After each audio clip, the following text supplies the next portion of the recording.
This व्याख्यानमाला में conference will now be recorded. आपका आयुर्वेदीय तथा आयुर्वेद टीचर एसोसिएशन द्वारा आयोजित इस व्याख्यानमाला में स्वागत है। धनंजय कुलकर्णी सर बहुत ही जाने माने आयुर्वेद तज्ञ हैं। हमारे जो प्रेरणा स्थान मावा कोलटकर सर, उन महागुरु कोलटकर सर के ही प्रेरणा से उन्होंने तिलक महाराष्ट्र विद्यापीठ में एक लैंडमार्क जो काम हुआ है त्रिस्कंद कोश का, उसमें बहुत ही अहम भूमिका निभाई है। उसी तिलक महाराष्ट्र विद्यापीठ में कैंसर संशोधन केंद्र था और वहां से कैंसर के बारे में बहुत सारा रिसर्च का काम हुआ इनिशियल स्टेज में। उसमें भी धनंजय कुलकर्णी सर वो रिसर्च प्रोजेक्ट का एक बैकबोन थे। बहुत ही बड़ा काम उन्होंने वहां पे किया, बहुत ही बड़ा योगदान कैंसर रिसर्च में दिया हुआ है। इसके साथ ही कोलटकर सर का एक सपना था गुरुकुल पद्धति का अभ्यास, और गुरुकुल पद्धति की शुरुआत पूना में कुलकर्णी सर के ही मार्गदर्शन में हुई और उन्होंने गुरुकुल का काम बहुत ही अच्छी तरह से निभाया है। इसके साथ आयुर्वेद में बहुत सारी संगठनाएं हैं, लेकिन जो एक संगठना मानी जाती है आयुर्वेद व्यासपीठ, वो आयुर्वेद व्यासपीठ का ही शुरुआत का काम उन्होंने संभाला था और अभी भी वो आयुर्वेद व्यासपीठ का एक बहुत बड़ा काम संभालते हैं। तो कुलकर्णी सर एक बहुत अच्छे संशोधक, अच्छे और संगठनाओं में, विविध संगठनाओं में भी उन्होंने काम किया है। कुलकर्णी सर, मैं आपका स्वागत करता हूं और आपको विनती करता हूं कि आप अपना व्याख्यान शुरू करें। धन्यवाद।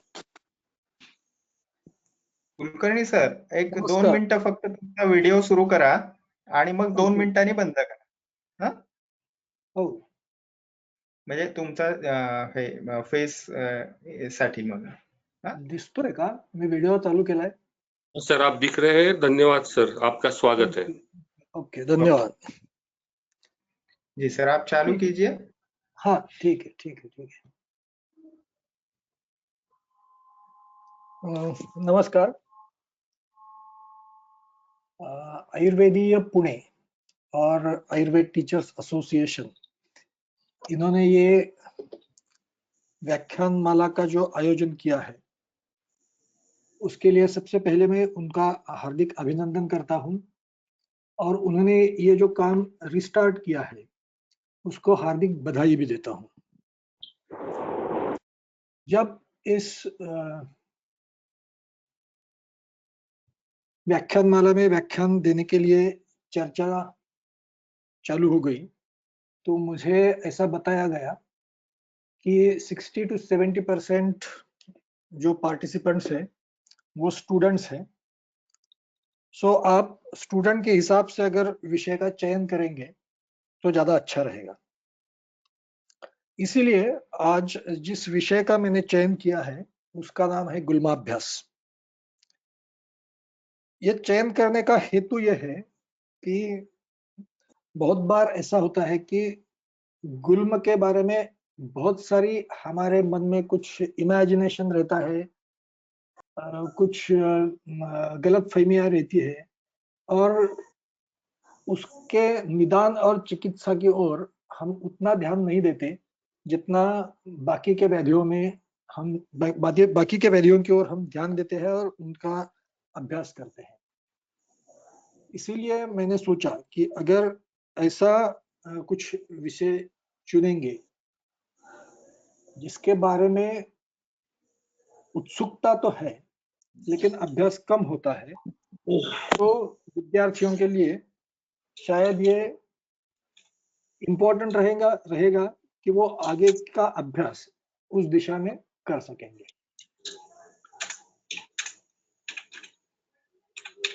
तो ये रहा मेरा उद्देश्य. और दूसरी बात ये कि कंसीडरिंग 60 to 70% स्टूडेंट्स, ये पूरा लेक्चर जो बनाया गया है वो स्टूडेंट को ध्यान में रखकर बनाया गया है. तो जो सीनियर, शायद उन्होंने बताया कि कोई बड़े वैद्य भी उसमें ज्वाइन होते हैं, तो मैं उनसे माफी चाहूंगा कि उनके लिए इसमें शायद कुछ नया नहीं होगा. So let's start.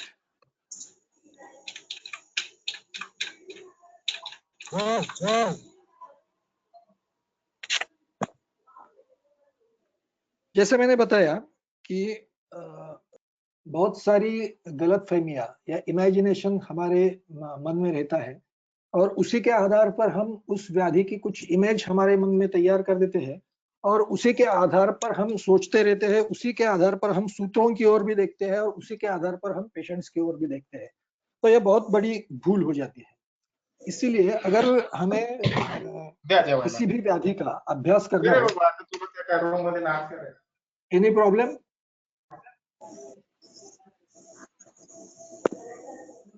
किसी का आवाज आ रहा है?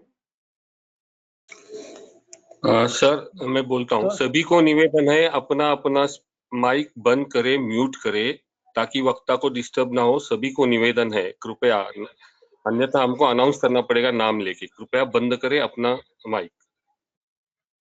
ओके, थैंक यू मरदा सर।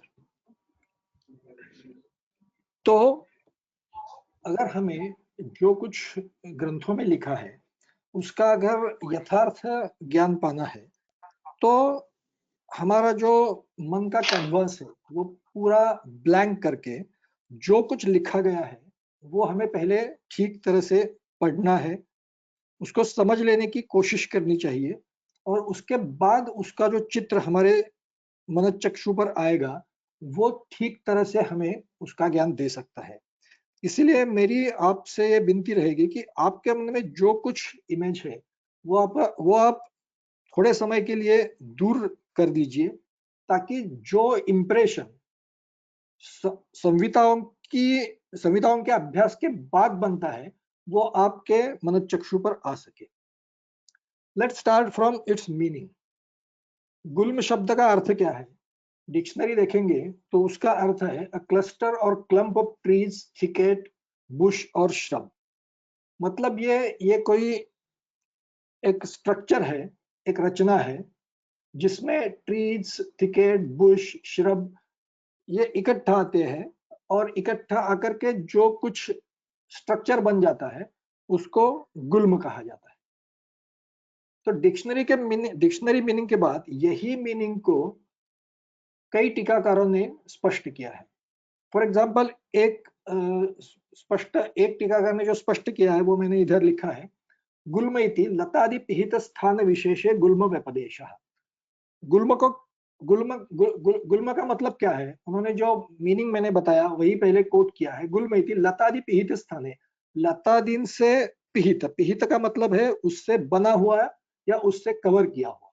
ओके, सो गुल्म इति लतादि पिहित स्थाने, सॉरी स्थान विशेषे गुल्म व्यपदेशः। सो लताओं से बना हुआ या लताओं से आवरित ऐसा जो कुछ स्थान है, ऐसा कुछ स्थान विशेष है, उसको गुल्म बोलते हैं। उसी के आधार पर उन्होंने आगे का वर्णन किया है, तत्सादृश्यात्, उसी तरह संचित परिपिंडित दोषे अपि गुल्म संज्ञा इति आहुः। उसी तरह जब दोषों का संचय होता है और वो संचित दोष परिपिंडित स्वरूप प्राप्त कर देते हैं, तो परिपिंडित स्वरूप में आए हुए संचित दोषों को ही हम गुल्म कहते हैं। ये जो स्पष्टीकरण है यह बहुत इंपॉर्टेंट है, बहुत महत्वपूर्ण है, क्योंकि यह स्पष्ट करता है कि जो पिंड स्वरूप बनता है वह सिर्फ दोषों का ही है।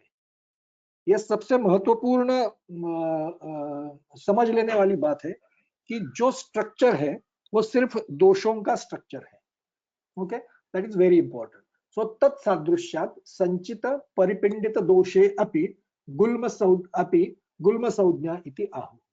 तो इसको आगे बढ़ाते हुए वाग्भट ने और कुछ थोड़ा अलग सा स्पष्टीकरण किया है। रुक्ष, कृष्ण, अरुण शिला, तंतुजाल गवाक्षितः गुल्मः। गुल्म मतलब क्या है? रुक्ष, कृष्ण, अरुण शिला उनका तंतुजाल है, उसका जो इकट्ठा किया हुआ स्ट्रक्चर है उसको हम गुल्म बोलते हैं। तो और एक बात ध्यान में आ गई कि जो गुल्म है वो दोषों का तो पिंडित स्वरूप है ही, उसके साथ साथ वो उस रचना संबद्ध सिरा भी है, उनका भी तंतुजाल है। ओके, सो दोषों का परिपिंडित स्वरूप और सिराओं का तंतुजाल ये उस रचना में आने वाले भाव है या वो जो स्ट्रक्चर बनता है ये दोष और सिरा जाल से बनता है। That is important. उसके बाद सुश्रुत संहिता में इसकी ठीक तरह से व्याख्या की है। रुद्बस्त्योः अंतरे ग्रंथि संचारी यदि वा अचलः चयापचयवान वृत्तः स गुल्म इति कीर्तितः। तो गुल्म का मतलब क्या है उन्होंने स्पेसिफाई किया है। वृद्बस्त्योः अंतरे, वृद्ध और बस्ती इसके अंतर, अंतर मतलब इसके बीच में, ओके। वृद्ध और बस्ती इसके बीच में क्या होता है, ग्रंथि। वो कैसी रहती है, संचारी यदि वा अचलः, वो संचारी भी हो सकती है या और अचल भी हो सकती है। दूसरी बात क्या है, चयापचयवान, चयवान अचयवान, मतलब वो चयवान मतलब वो बड़ी भी हो सकती है, मतलब आकार से इसका कोई संबंध है ही नहीं। वो अचयवान मतलब छोटी भी हो सकती है और चयवान मतलब बड़ी भी हो सकती है। ऐसा नहीं कि इतने आकार की हो तो उसको ग्रंथि कहेंगे, इतनी आकार की हो तो उसको गुल्म कहेंगे, इतनी आकार की हो तो उसको और कुछ कहेंगे, ऐसा कुछ नहीं है।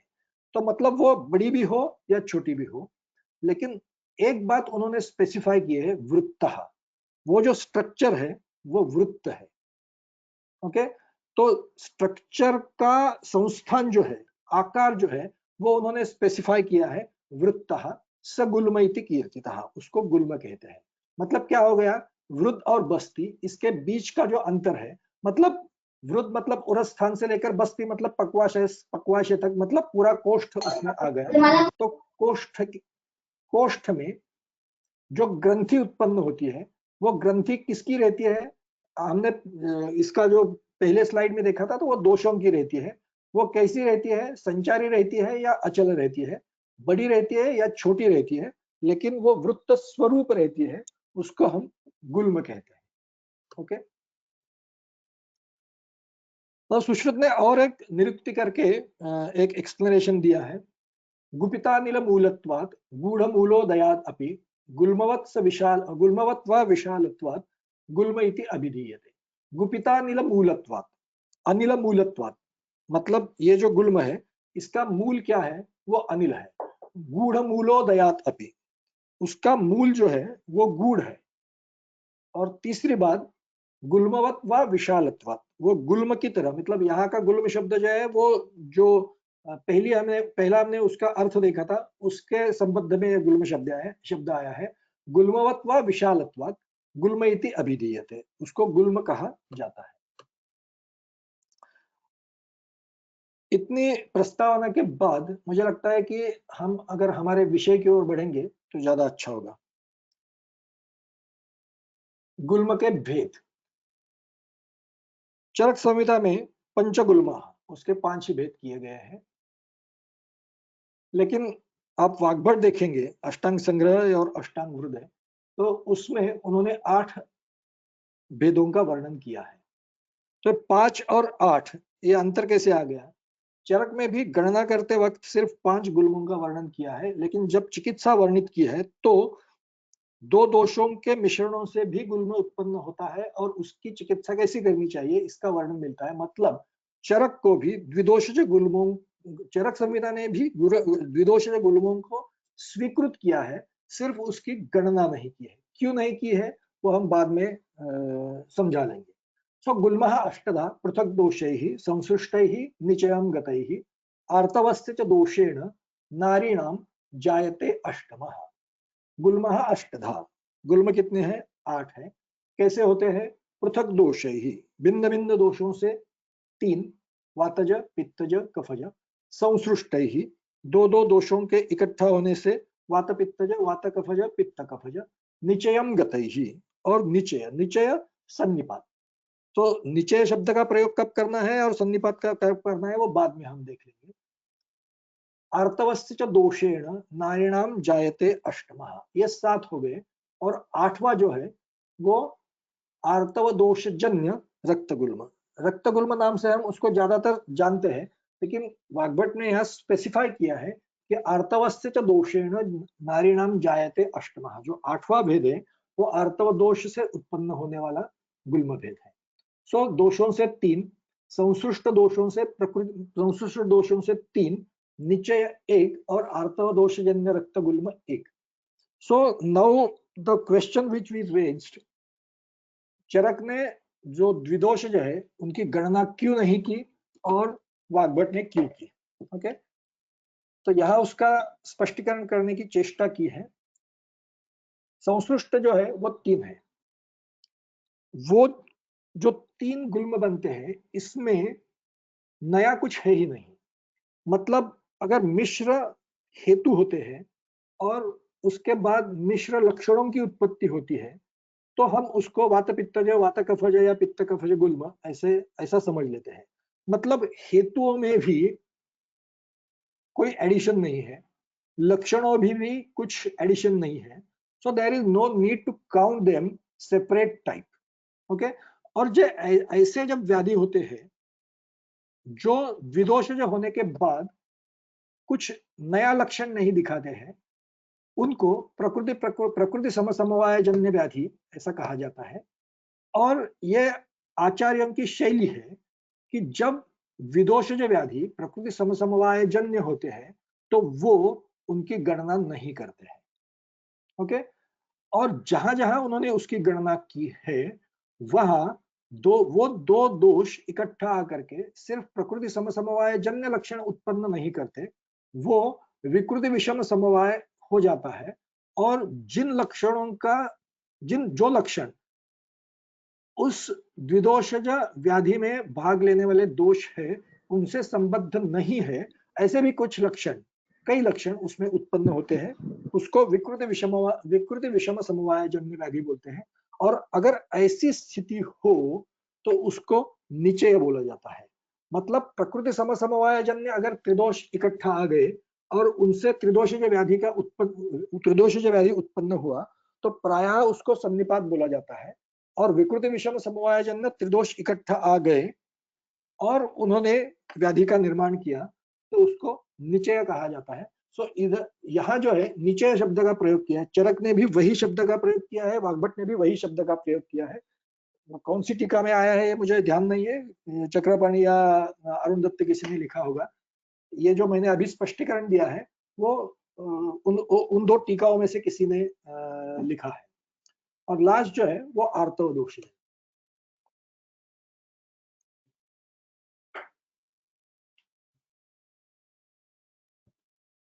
नेक्स्ट, गुल्म के हेतु। Firstly, we will see hetu from Vagbhat and then we will see additional hetu from other grantha. Okay. So, Jwarat Chardati Saradhyahi Vamanadesha Karmabhihi Karshitaha Vatalani Atti. It is very important. मैं उसी जगह ठहर रहा हूं जहां एक हेतु जो है वो पूरा हो जाता है। ज्वर छर्दी अतिसाराद्यैहि वमनाद्यैहि च कर्मभिहि कर्षितः।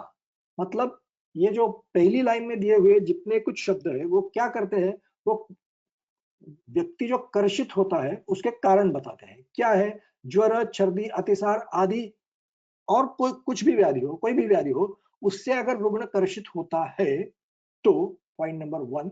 सेकंड पॉइंट, वमनाद्यैहि च कर्मभिः, वमन आदि इत्यादि जो कर्म है वो करने के बाद भी अगर वो रुग्ण कर्षित होता है तो ओके।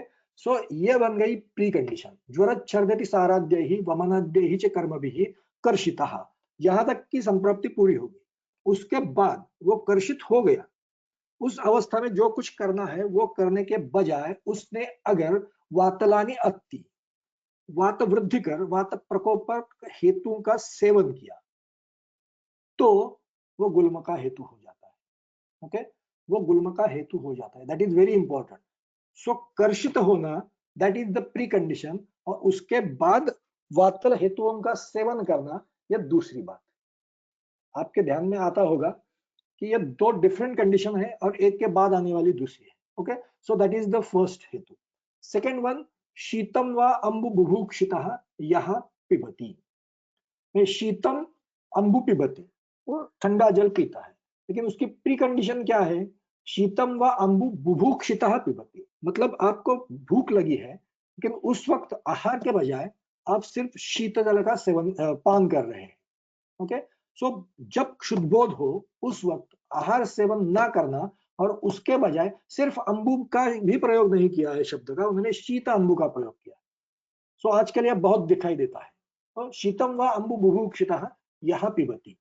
उसके बाद अनुच अन्नानि लंघन प्लवनादिकम सेवते देह संक्षोभी। अनुच अन्नानी, अनु मतलब पश्चात, बाद में, किसके बाद में, अन्नानी, अन्न सेवन के बाद। क्या किया है, अन्न सेवन के बाद, अनुच अन्नानी लंघन प्लवनादिकम सेवते, लंघन प्लवन आदि का सेवन करते हैं। लंघन मतलब क्या, इधर लंघन का अर्थ छलांग लगाना, ओके, लंघन का अर्थ यह छलांग लगाना है। लंघन का जो हमारे दिमाग में अर्थ रहता है वो उपवास रूप लंघन इधर अर्थ अपेक्षित नहीं है, क्योंकि खाने के बाद उपवास कैसे करेंगे, ओके।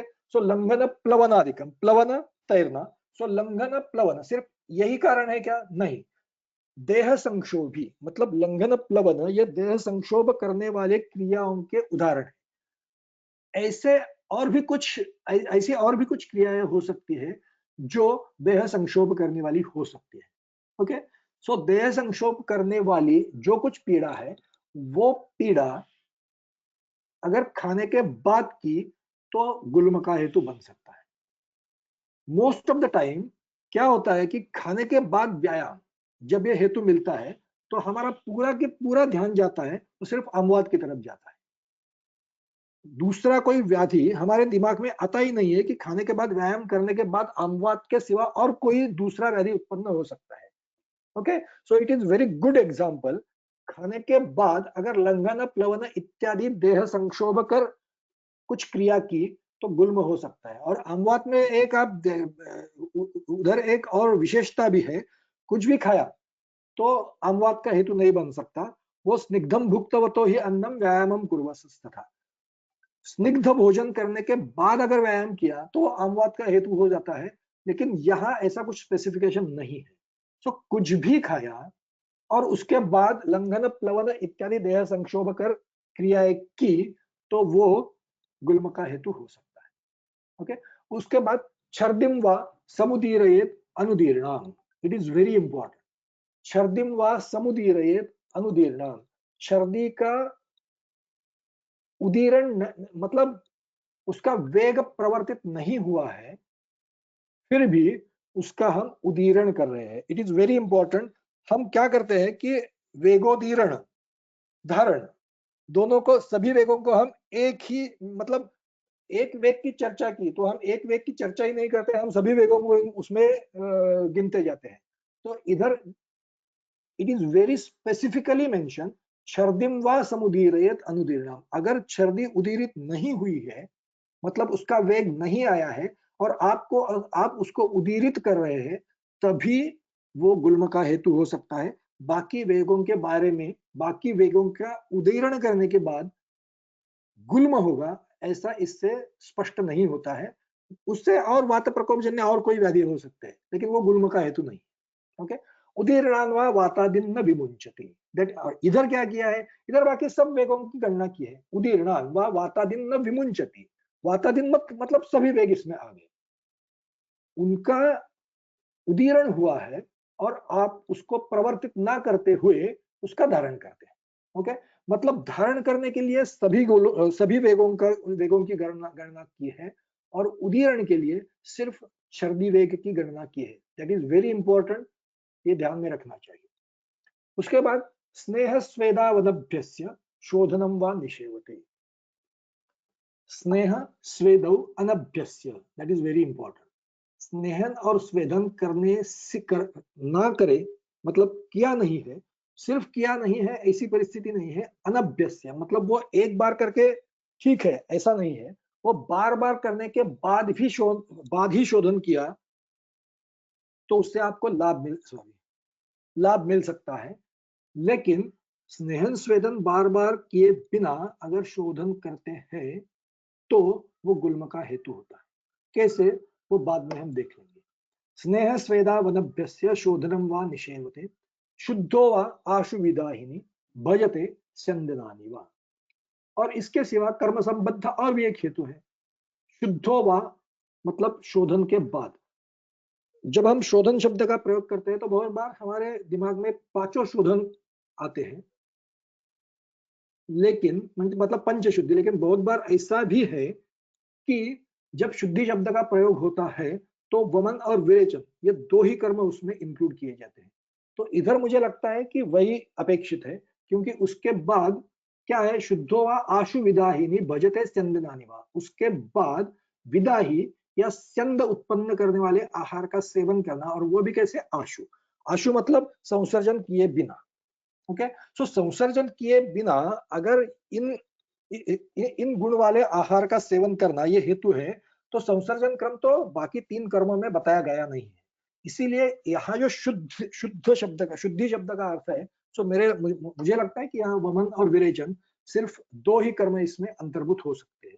सो वो 2 कर्म करने के बाद संसर्जन क्रम विच इज मैंडेटरी पश्चात कर्म, उसके बिना अब विदाही, विदाही मतलब दाह उत्पन्न करने वाले, ये भी एक अर्थ होता है, लेकिन विदाही का मतलब बहुत बार ऐसा होता है कि वो पक्वापक्व, मतलब पूरी तरह से पक्व या अपक्व नहीं है, ऐसा कुछ अन्न, और स्यंदनानी जो अभिष्यंद उत्पन्न करने वाला अन्न है वो। ये 2 गुणों वाला अन्न अगर शोधन के बाद संसर्जन क्रम के सिवा सेवन करते हैं तो वो भी गुल्म का हेतु है। ये जो हेतु है, ये जो हेतुओं का संग्रह है, वो अष्टांग हृदय में बताया है। और उसके बाद उन्होंने वातज, पित्तज, कफज, द्वंद्वज और सान्निपातिक, इन भेदों के अलग से हेतु नहीं बताए गए हैं। Okay, so it clearly indicates कि ये जो हेतु संग्रह है वो गुल्म का हेतु संग्रह है, मतलब ये व्याधि हेतु है। ओके, ये पूरा का पूरा सेट जो है वो व्याधि हेतु है। दोष हेतु अलग से चरक संहिता में मिलते हैं। वाग्भट ने दोष हेतु अलग से वर्णित नहीं किए गए हैं। क्यों नहीं किए गए हैं, again we will see after some time. Okay, so इतना आप अब ध्यान में रख दीजिए कि ये जो सेट है, हेतु सेट, वो व्याधि हेतुओं का है। उसके बाद सुश्रुत संहिता में तो व्याधि हेतुओं का वर्णन किया ही नहीं है। सुश्रुत ने, जैसे कि वाग्भट ने, ज्वर में ज्वर के व्याधि हेतुओं का वर्णन नहीं किया गया। यथोक्त ही दोषकोपन ही, मतलब जो जो दोष प्रकोप करने वाले हेतु पहले अध्याय में बताए गए हैं, उन्हीं हेतु से ज्वर की उत्पत्ति होती है। वैसे सुश्रुत ने भी गुल्म के बारे में कहा है, यथोक्त ही कोपन ही दोषाः कुपिताः कोष्ठमागताः, मतलब वो सिर्फ दोष हेतुओं की बात करता है। वाग्भट सिर्फ व्याधि हेतुओं की बात करता है। सुश्रुत सिर्फ दोष हेतुओं की बात करता है। और महत्वपूर्ण बात क्या है, यथोक्त ही कोपन ही दोषाः कुपिताः कोष्ठमागताः, मतलब कुपित होने के बाद उनको आना कहा है, तो उनको आना है कोष्ठ में। That is more important. Okay, now let's come to Charak. Charak Samhita में जो सेट वर्णन किया है उसमें क्या है, यदा पुरुषः वातलः विशेषेण, बीच में बहुत कुछ लिखा है। उसके बाद कर्षणेन कर्षितः वातलम आहारम आहरति आहरति, उसके बाद का जो कुछ है वो मैंने आगे के हेतुओं को देख करके लिखा है। पित्तलम आहारम आहरति श्लेष्मलम आहारम आहरति। ओके, मतलब यदा पुरुषः वातलः विशेषेण, वातल पुरुष मतलब विशेषतः वातल पुरुष। ये मैंडेटरी नहीं है कि हर एक वातल पुरुष को ही गुल्म होगा। ओके, विशेषतः वातल पुरुष मतलब ज्यादातर चांसेस वातल पुरुष ने आगे वाला सेट जो है उसका सेवन किया तो उसको गुल्म होने की संभावना है। दैट डज नॉट मीन कि पित्तल, श्लेष्मल या और कुछ और आगे वाली लोग हैं उनको गुल्म नहीं हो सकता। Okay, that is very important. But इससे ये तो ज्ञान हमें मिल जाता है कि वात प्रकृति के लोगों को गुल्म होने की संभावना सबसे ज्यादा रहती है। सो यदा पुरुषः वातलः विशेषेण कर्षितेन कर्षितो, यह बीच वाला जो है वो कर्षण करने वाले हेतुओं का उन्होंने वर्णन किया है, उन्होंने लिस्ट दी है। ओके, सो मतलब कर्षण होना ये दूसरी इंपॉर्टेंट बात है, मतलब वो हेतु उन्होंने वर्णन किया है। और उसके बाद वातलम आहारम आहरति, मतलब यहाँ क्या हो गया, प्री कंडीशन 2 हो गई। फर्स्ट प्री कंडीशन वातल पित्तल श्लेष्मल पुरुष होना चाहिए, ज्यादातर वातल होना चाहिए। उसके बाद जो कुछ कर्षण करने वाले हेतुओं का सेट दिया है उसमें से एक या ज्यादा हेतुओं का सेवन होना चाहिए। सो ये पॉइंट नंबर 2। और पॉइंट नंबर 3 जो चरक ने स्पष्ट किया है, वातलम आहारम आहरति, उसके बाद वातकर आहार का सेवन करता है। मतलब जो वाग्भट ने वर्णन किया है, जो सुश्रुत ने वर्णन किया है, चरक ने उन दोनों का एकत्रीकरण किया है। ओके, सो प्री कंडीशन, उसके बाद व्याधि हेतु, उसके बाद दोष हेतु, उसके बाद उस प्रकार का गुल्म उत्पन्न होना। Are you getting? मतलब ये तीनों स्तर के हेतुओं का वर्णन चरक संहिता में आया है।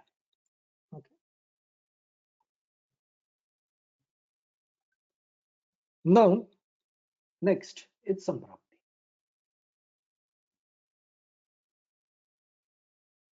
वातोल्बणाः तस्य मलाः पृथक् क्रुद्धा द्विषोऽथवा सर्वे वा रक्तयुक्ता वा महास्रोतोऽनुशायिनः ऊर्ध्वाधो मार्गमावृत्य कुर्वते शूलपूर्वकं स्पर्शोपलभ्यं गुल्माख्यम् उत्प्लुतं ग्रंथिरूपिणम्।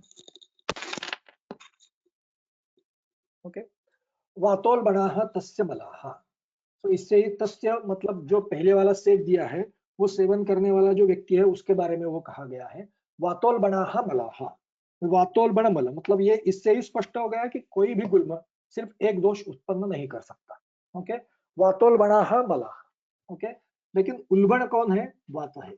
सो उल्बण के दो अर्थ होते हैं, एक है जो अभी हमने देखा, जो अधिक्य वाला दोष है उसको उल्बण ऐसा कहा जाता है, दैट इज पॉइंट 1। और दूसरा जो उसका अर्थ है कारण, उल्बण का दूसरा अर्थ है कारण, मतलब वात ही कारण होने वाले दोष।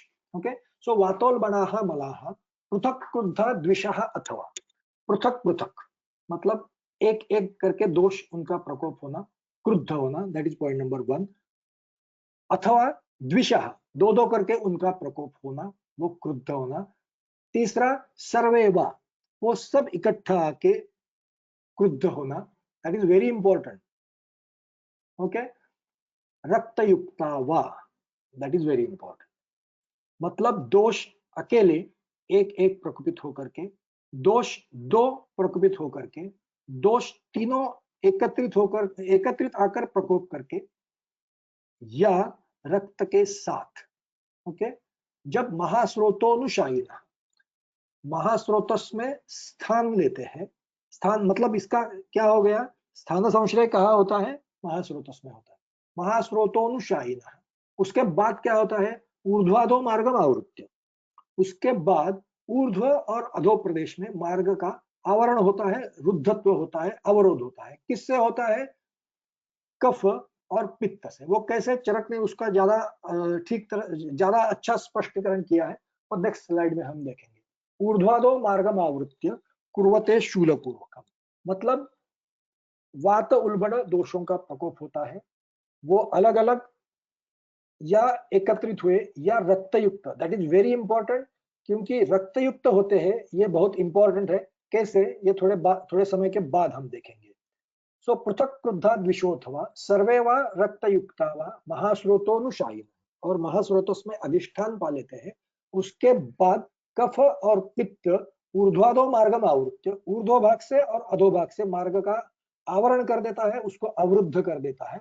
उसके बाद क्या होता है? गुल्म उत्पन्न होता है, लेकिन बीच में क्या होता है? शूल पूर्वक, मतलब पहले शूल उत्पन्न होता है, उसके बाद स्पर्शोपलभ्यम गुल्माख्यम उत्प्लुतम ग्रंथि रूपिणम। सो उत्प्लुतम मतलब उत्छेद रूप, ग्रंथि रूपिणम जिसका रूप ग्रंथि सदृश है, ग्रंथि जैसा है। और वो कैसे रहता है? स्पर्शोपलभ्यम, वो स्पर्श से जाना जाता है, मतलब गुल्म ये स्पर्शनेन्द्रिय ग्राह्य विषय है। ओके, सो स्पर्शोपलभ्यम गुल्माख्यम उत्प्लुतम ग्रंथि रूपिणम। और चरक ने चिकित्सा स्थान में जो हेतुओं का एक सेट दिया है, उसमें उन्होंने एक बात स्पष्ट की, कोष्ठे प्रकूपम संपयति वायु, सो दैट इज वेरी इंपॉर्टेंट। मतलब हम बहुत बार सोचते हैं कि स्थान संश्रय कहाँ होता है, तो स्थान संश्रय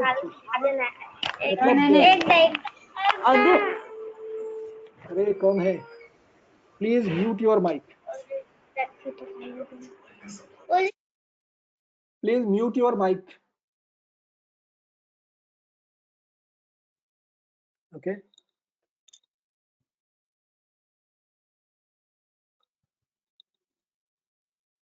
तो बहुत बार हम सिर्फ यही सोचते हैं कि यत्र संगः ख वैगुण्य, जहाँ ख वैगुण्य होता है वही स्थान संश्रय होता है।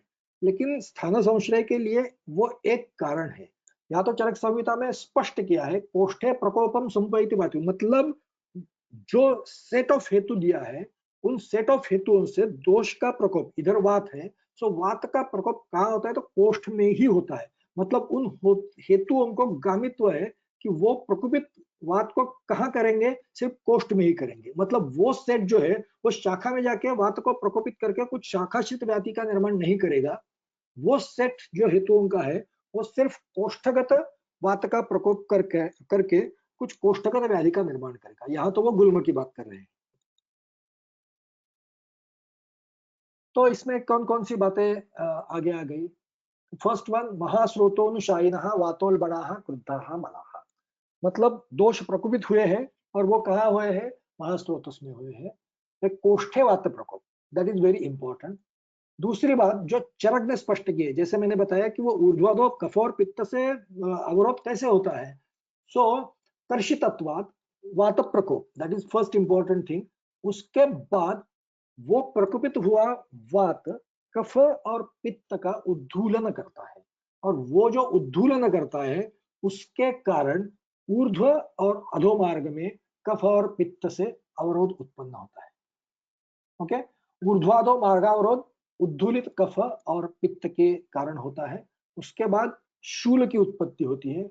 उसके बाद ग्रंथि स्वरूप रचना की निर्मिति होती है जिसको हम गुल्म कहते हैं। ओके, यहाँ एक इंपॉर्टेंट बात है कि अगर कफ और पित्त का उद्धूलन होता है तो जब कफ का उद्धूलन होगा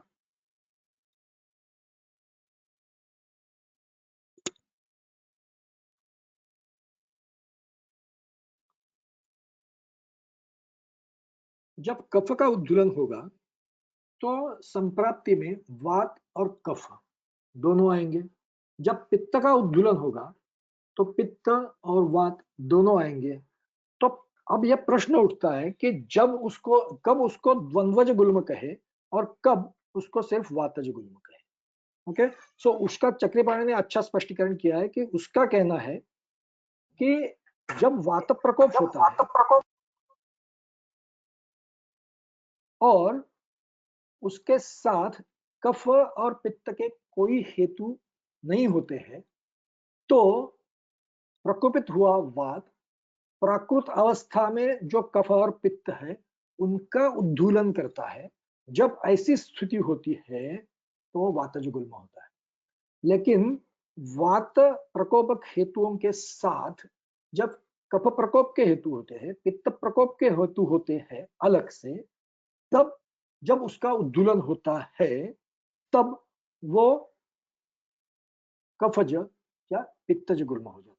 ओके, ये डिफरेंस उन्होंने स्पष्ट किया है। So that is very important. Okay, next,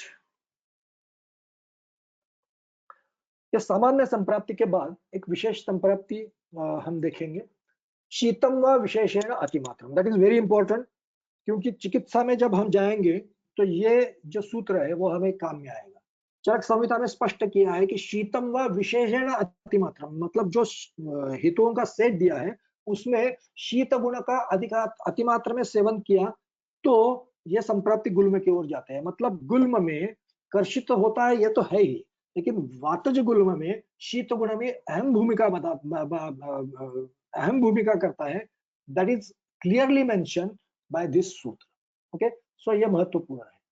then go to next सूत्र, कर्षितात् कफविट् पित्तैः मार्गस्य आवरणेन वा वायुः कृताश्रयः कोष्ठे रौक्षात् काठिन्यमागतः स्वतन्त्रः स्वाश्रये दुष्टः परतन्त्रः पराश्रये पिण्डितत्वात् अमूर्तः अपि मूर्तत्वम् इव संश्रितः गुल्म इत्युच्यते बस्ति नाभिवृत् पार्श्व संश्रयः।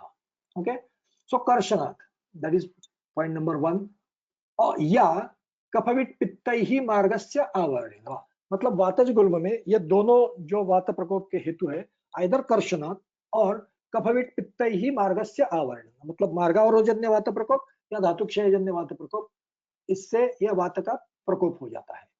मार्गस्य आवरेण वा वायुः कृताश्रयः कोष्ठे रौक्षात् काठिन्यमागतः। कृताश्रयः कोष्ठे, वो कोष्ठ में क्या करता है, आश्रय लेता है। उसके बाद रौक्षात् काठिन्यमागतः, दैट इज वेरी इंपॉर्टेंट। रूक्ष गुण इतना बढ़ जाता है कि वो रूक्ष गुण के कारण ही काठिन्यमागतः, कठिन हो जाता है। It is very important, how we will see it in next slide. But ये आप ध्यान में रखिए कि ये कठिनत्व जो आता है वो वायु का ही कठिनत्व होता है और ये रूक्ष गुण बढ़ने के कारण होता है।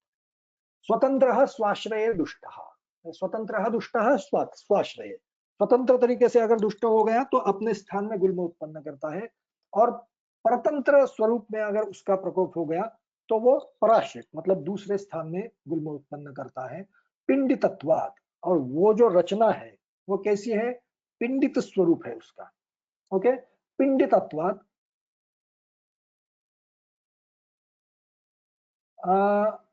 आप ऐसा कर दीजिए, ये जो प्रश्न है वो प्रश्न आप ध्यान में रखिए।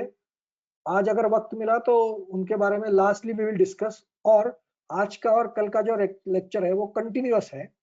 अगर आज वक्त नहीं मिला तो सभी प्रश्न जो है वो हम कल उनके बारे में चर्चा करेंगे।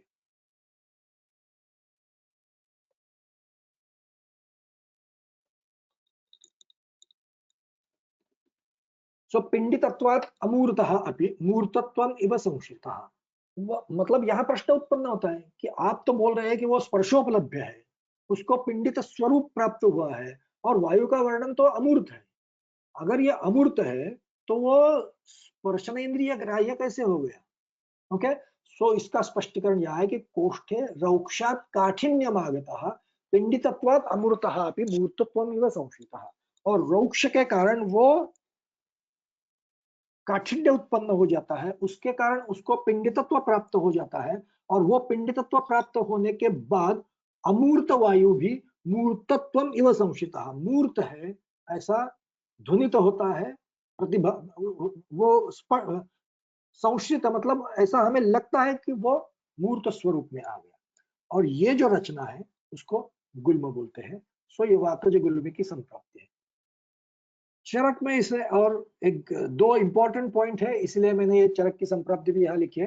रौक्षात् काठिन्यमागतः या रूक्षत्वात् कठिनीभूतम्, मतलब रौक्षात् कठिनीभूत आप्लुत्य पिंडितः अवस्थानं करोति। ओके,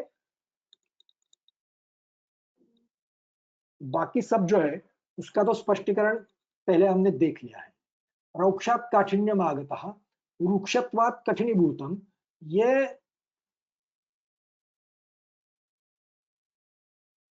कठिनीभूतम ये जो शब्द है ये किसका विशेषण है, इसके बारे में चक्रपाणि ने चर्चा की है, और उन्होंने जो किया है रौक्षात् महास्रोतस काठिन्य। एक बात यह हो सकती है कि वायु के रूक्ष गुण के कारण महास्रोतस में ही रौक्ष उत्पन्न हो जाता है और आगे वाली संप्राप्ति उत्पन्न होती है, आगे संप्राप्ति चलती है।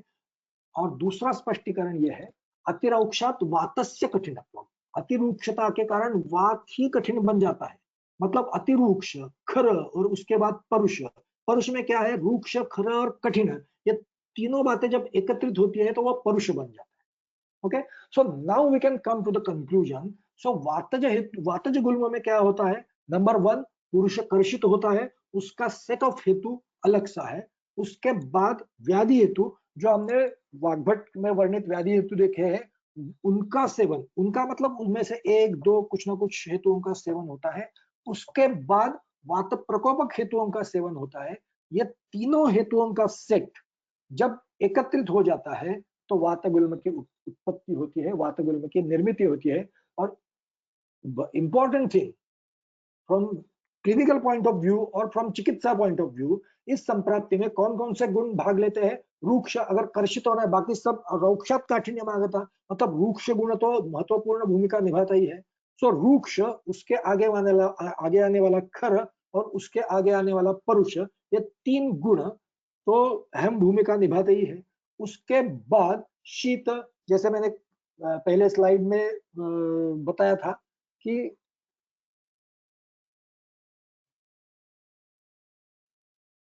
शीतम व विशेषण अतिमात्रम। सो शीत गुण भी इसमें बहुत महत्वपूर्ण भूमिका निभाता है। उसके बाद चल, क्योंकि हेतुओं में सॉरी लक्षणों में आप देखेंगे तो चल गुण कैसे इसमें महत्वपूर्ण भूमिका निभाता है ये आपको ध्यान में आएगा। सो रूक्ष, खर, परुष, शीत, चल, ये 5 गुण वातज गुल्म की संप्राप्ति में अहम भूमिका निभाते हैं। उसके बाद रौक्षानुगते आमाशय पित्तम सह मारुतेन प्रकोपम आपद्यते। रौक्षानुगते आमाशय मतलब जो आमाशय पहले से ही रूक्ष हुआ है, ऐसे आमाशय में क्या होता है, पित्त प्रकोप हेतु जो अलग से चरक संहिता में बताए गए हैं उनका सेवन अगर हुआ तो पित्तेन सह पित्तम सह मारुतेन प्रकोपम आपद्यते। पित्त वायु के साथ प्रकोपित होता है। और उसमें और एक महत्वपूर्ण बात बताई है, विषय है रुधिरम च दुष्टम।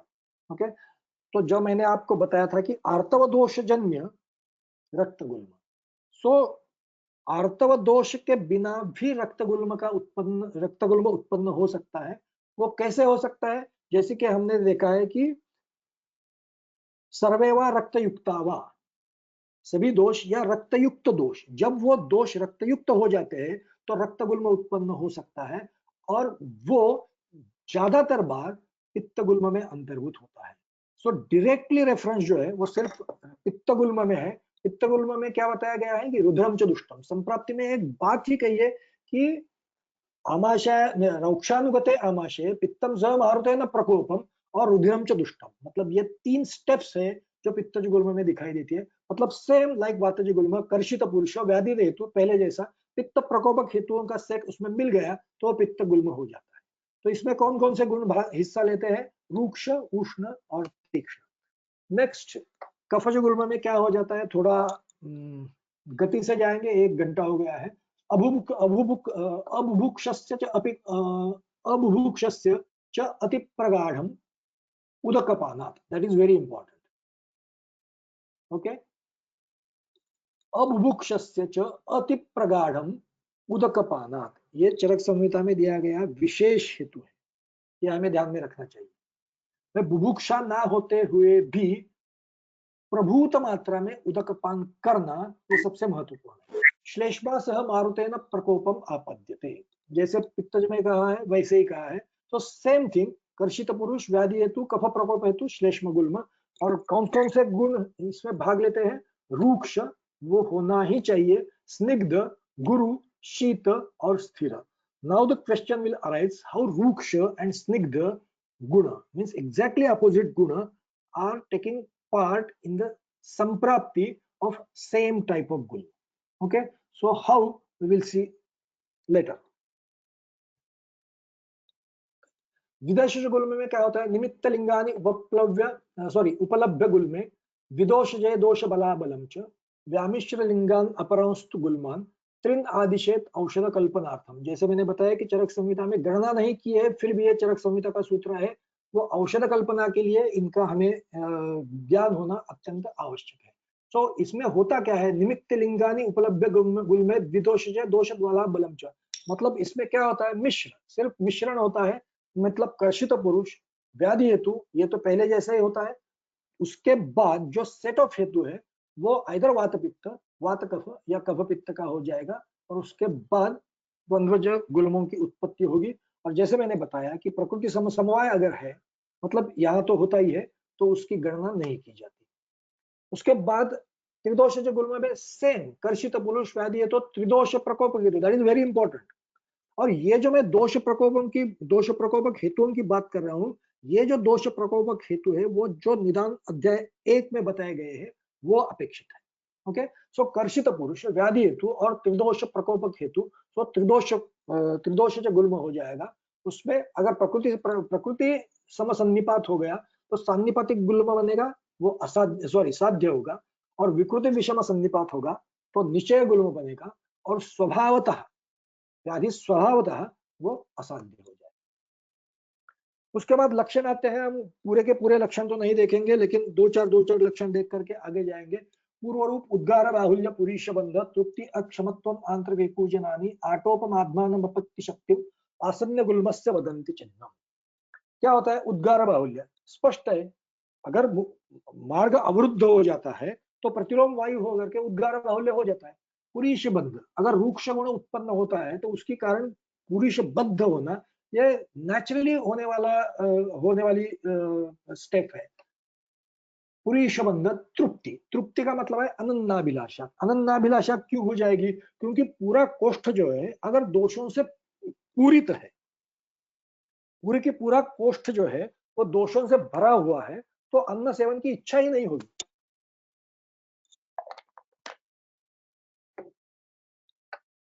उसके बाद अक्षमत्व, अक्षमत्व, अक्षमत्व मतलब असामर्थ्य। ओके, असामर्थ्य उत्पन्न हो जाए। आंत्र विकूजनानि, आंत्र विकूजन क्यों उत्पन्न होगा?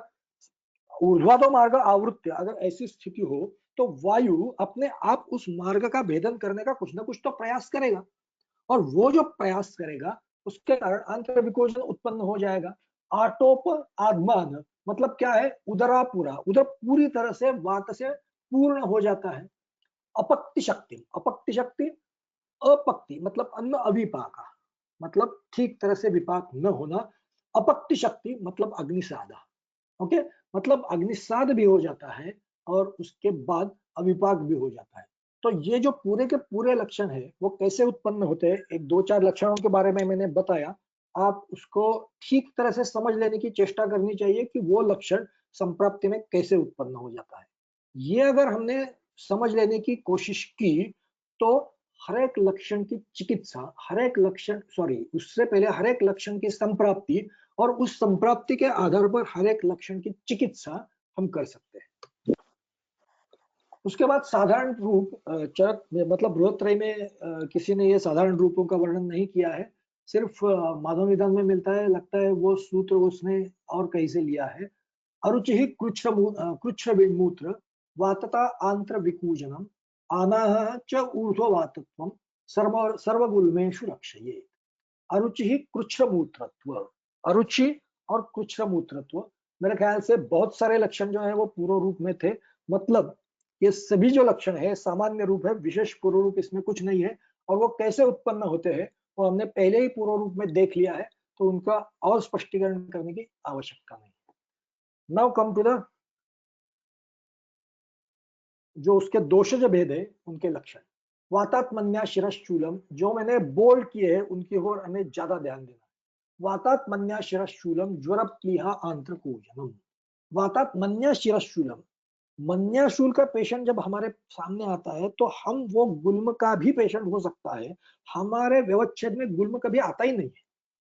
जब मन्याशूल का पेशेंट हमारे पास आता है तो हम सिर्फ अन्य चिकित्सा पद्धति के लोगों के जैसे सिर्फ अस्थि संबद्ध कुछ है, मांस संबद्ध कुछ है, इतना ही सोचते हैं और आगे जाने की चेष्टा करते हैं।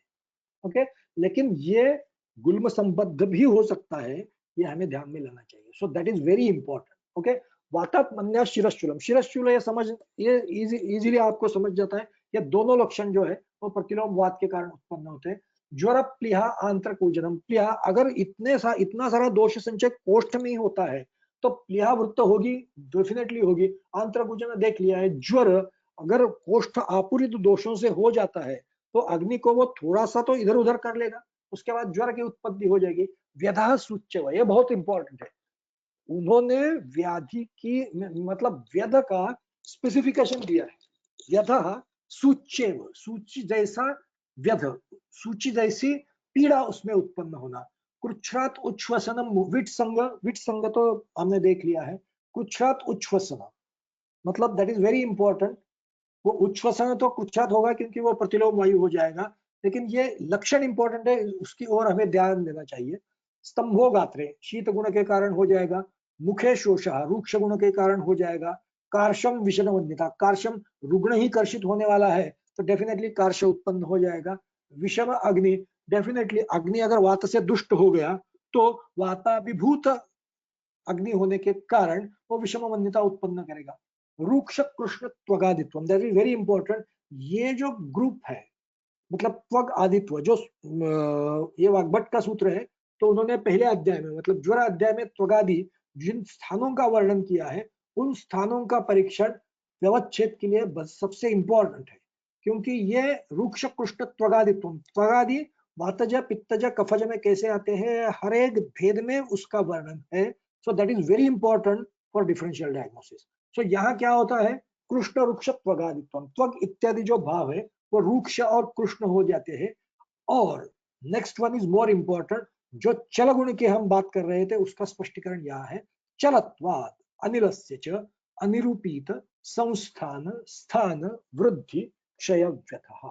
सो अनिरूपित क्या, स्थान संस्थान वृद्धि क्षय और व्यथा, इसमें कुछ भी फिक्स नहीं है। मतलब उसका संस्थान, उसका जो आकार है वो बदल सकता है, स्थान, उसका स्थान जो है वो बदल सकता है, वृद्धि क्षय और व्यथा, वो कब वृद्ध होगा, मतलब वो कभी वृद्ध होगा कब कम होगा, उसकी व्यथा जो है वो भी बदलती रहेगी। ओके। और महत्वपूर्ण जो है, पिपीलिका व्याप्त इव गुल्म स्फुरति तुद्यते, और गुल्म के यहाँ स्थानिक उत्पन्न होने वाले जो लक्षण है वो भी महत्वपूर्ण है। और वो कैसे है, पिपीलिका व्याप्त इव, दैट इज वेरी इंपॉर्टेंट। ये लक्षण जो है वो वातज गुल्म में उत्पन्न होते हैं। पित्तादाह अम्लको, अम्लको अगेन अम्लक इज वेरी इंपॉर्टेंट, हमें इसकी ओर ध्यान देना चाहिए। जब अम्लक का पेशेंट आता है तो हमारे ध्यान में सिर्फ अम्ल पित्त ही आता है और कुछ नहीं आता है, लेकिन वो बहुत व्याधियों में अम्लक उत्पन्न होता है। हमें अम्लक का पेशेंट आने के बाद सिर्फ अम्ल पित्त का व्याधि करके छोड़ देना, ये सबसे बड़ी भूल है। ओके। सो पित्तादाह अम्लकः मूर्छा विडभेद स्वेद त्रुज्वरः, ये सेल्फ एक्सप्लेनेटरी है, उसके वर्णन की कोई जरूरत नहीं है। आप समझ सकेंगे कि पित्तज गुल्म में ये लक्षण कैसे उत्पन्न हो जाते हैं। हारिद्रत्वम त्वगाद्येषु, जैसे मैंने बताया त्वग आदिशु, उधर क्या था, रुक्ष कृष्णत्व था वातज गुल्म में, यहाँ हारिद्रत्व आ गया। गुल्मः च स्पर्शनासः, दैट इज वेरी इंपॉर्टेंट। वातज और कफज गुल्म में स्पर्शासहत्व, स्पर्शन असहत्व ये लक्षण नहीं आया है। सो स्पर्शन असहत्व ये पित्तज गुल्म में ही सिर्फ लक्षण आया है। So that is very important, okay, for व्यवच्छेद। सो गुल्मः च स्पर्शनासः दूयते दीप्यते सऊष्मा स्वस्थानम दहतीव च। सो स्थानिक लेवल पर, मतलब गुल्म के स्थान पर क्या क्या होगा, दूयते दीप्यते सूक्ष्म दहतीव, ये सब क्यों होगा, क्योंकि वहां जो गुल्म बनने वाला है वो गुल्म, मतलब वो जो गोला है वो गोला किसका रहेगा, वो संचित पित्त का रहेगा।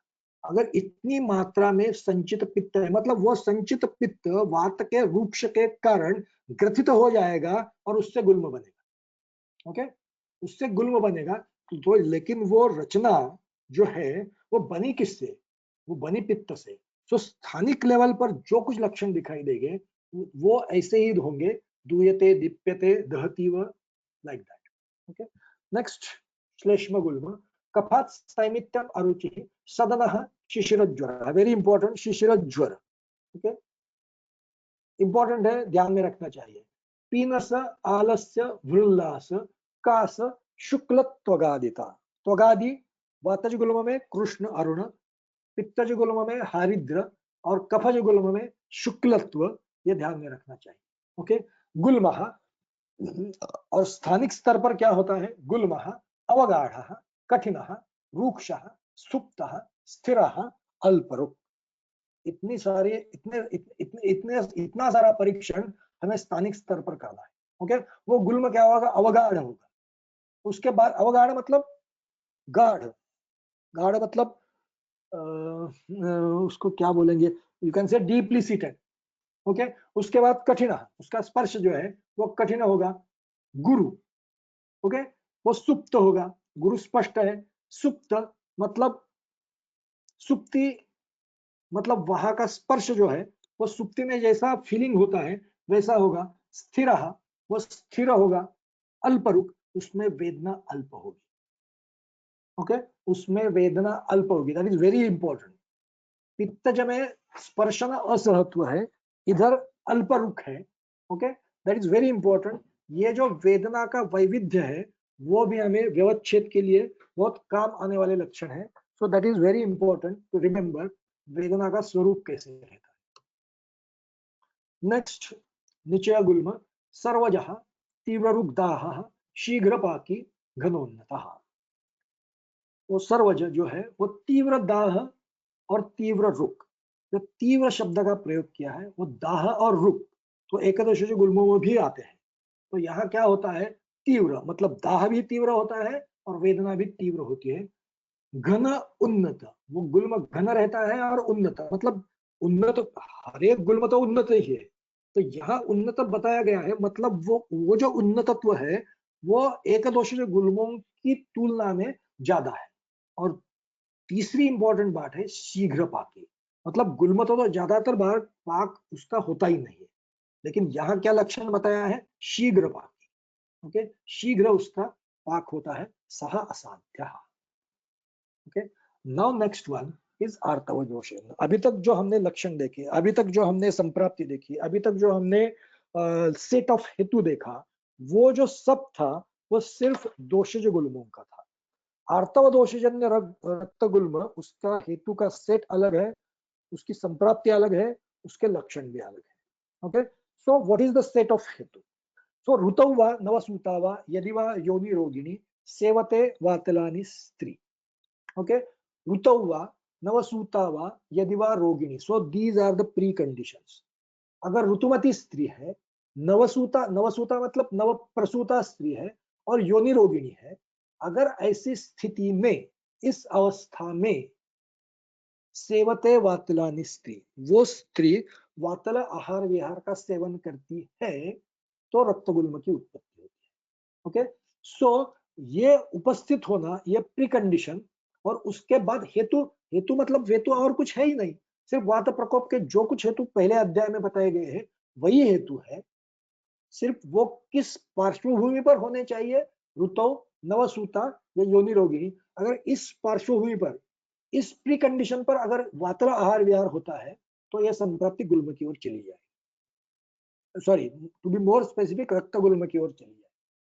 उसके बाद होता क्या है, क्रुद्धः तस्याः समीरणः निरुणद्धि आर्तवं योन्यां प्रतिमासम अवस्थितम कुक्षिम करोति।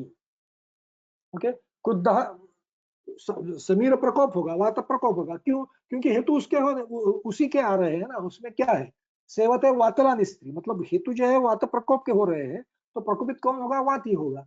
उसके बाद क्या हो जाएगा, क्रुद्धः तस्याः समीरिणः निरुणद्य आर्तवम योन्याम, आर्तव को निरुणद्धि, निरुणद्धि उसका अवरोध कर देता है, कहा, योनि।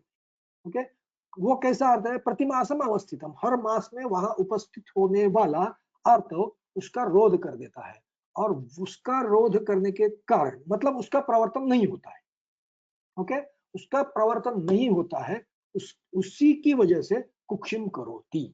ओके, तो क्या करता है, वो गुल्म की उत्पत्ति करता है, मतलब आर्तव रोध, ये इस संप्राप्ति में उत्पन्न होने वाली सबसे महत्वपूर्ण स्टेप है, जिसको हमें भूलना नहीं चाहिए। Okay, it is very important. क्यों? फिर कभी समय मिले तो हम उसके बारे में चर्चा करें।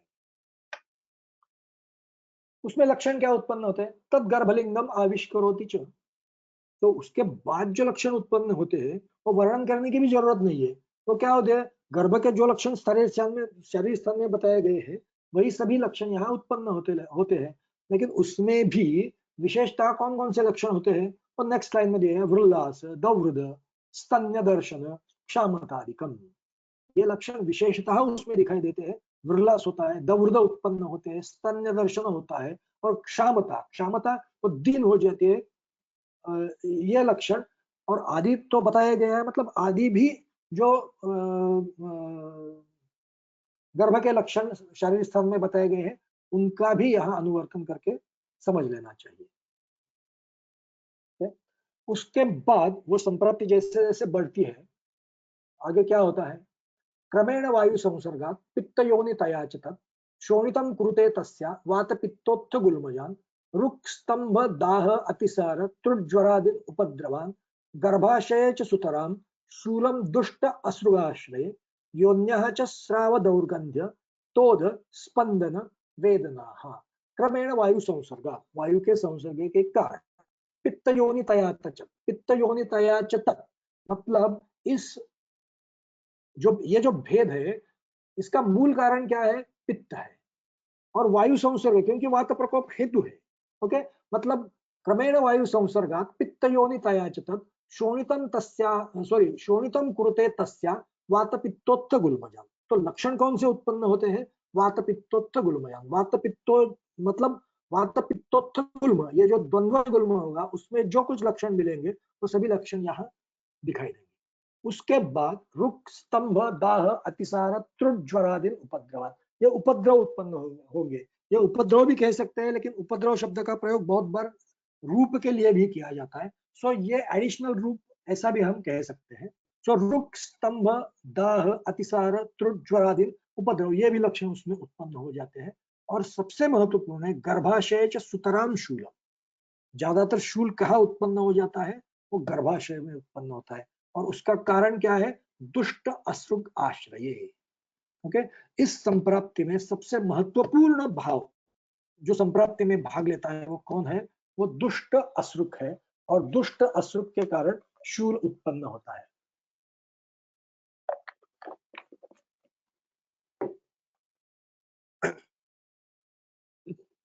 उसके बाद योन्याश्च स्राव दौर्गंध्य तोद स्पंदन वेदना। योनि प्रदेश स्राव, उसका दौर्गंध्य, और योनि प्रदेश में तोद, स्पंद और वेदना, ये लक्षण भी उसमें उत्पन्न होते हैं। ओके,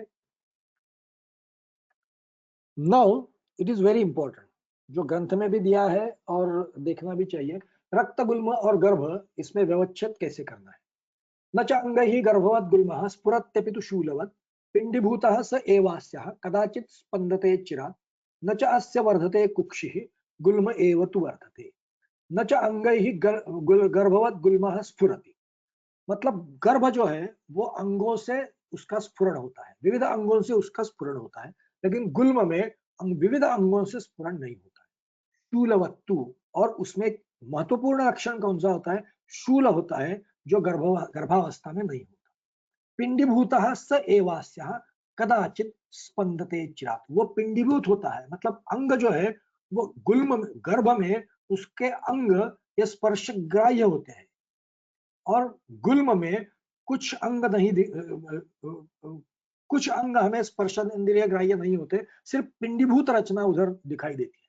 ओके, सो पिंडीभूतः स एव अस्यः कदाचित स्पंदते चिरात्, लेकिन वो स्पंदन कभी कभी होता है, क्या होता है, लेकिन उसकी फ्रीक्वेंसी कदाचित।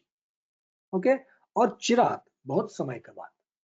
गर्भावस्था में स्पंदन जितनी फ्रीक्वेंटली दिखाई देता है उतना फ्रीक्वेंटली उतनी फ्रीक्वेंसी वो रक्तज गुल्म में नहीं देती है। न चास्य वर्धते कुक्षि, इसकी कुक्षी की वृद्धि नहीं होती है। कुक्षी का मतलब यहाँ उदर है। न चास्य वर्धते कुक्षि गुल्म एव तु वर्धते, लेकिन बढ़ता क्या है? आकार किसका बढ़ता है? सिर्फ गुल्म का बढ़ता है, कुक्षी का मतलब उदर का आकार नहीं बढ़ता है, इसीलिए वहां शूल की उत्पत्ति होती है और गर्भावस्था में शूल की उत्पत्ति नहीं होती। तो यू कैन कंपेयर हियर रक्त गुल्म और गर्भ लक्षण, सर्वपिंड स्फुरण और अंगशाह स्फुरण। रक्त गुल्म में क्वचित स्फुरण, यहाँ निरंतर स्फुरण। रक्त गुल्म में शूल होता है, गर्भ में अनुपस्थित होता है। गर्भ लक्षण में उदर की वृद्धि होती है, रक्त गुल्म में उदर की वृद्धि नहीं होती है। रक्त गुल्म में केवल गुल्म वृद्धि होती है, यहाँ मतलब गर्भ में गर्भ के साथ उदर की वृद्धि होती है। रुक स्तंभादि जो उपद्रव कहे गए हैं वो वहां उपस्थित होते हैं, वो गर्भ में उपस्थित नहीं होते हैं।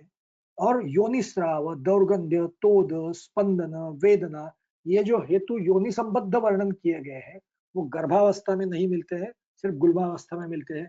और हेतु के स्तर पर अगर कुछ विचार करें तो वात प्रकोपक हेतु जो है वो हमें रक्तगुल्म में अगर हिस्ट्री ली तो मिलेंगे, और गर्भावस्था में हमें नहीं मिलेंगे।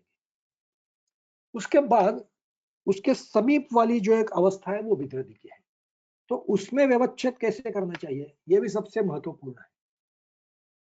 स्वदोष संश्रयः गुल्मः सर्वो भवति तेन सह पाकं चिरेण भजते नैव वा विद्रधिः पुनः पच्यते शीघ्रम अत्यर्थम दुष्ट रक्त आश्रयत्वतः अतः शीघ्र विदाहित्वात् विद्रधिः सह अभिधीयते। क्या होता है? स्वदोष संश्रयः गुल्मः, गुल्म में संश्रित क्या होता है? दोष होते हैं।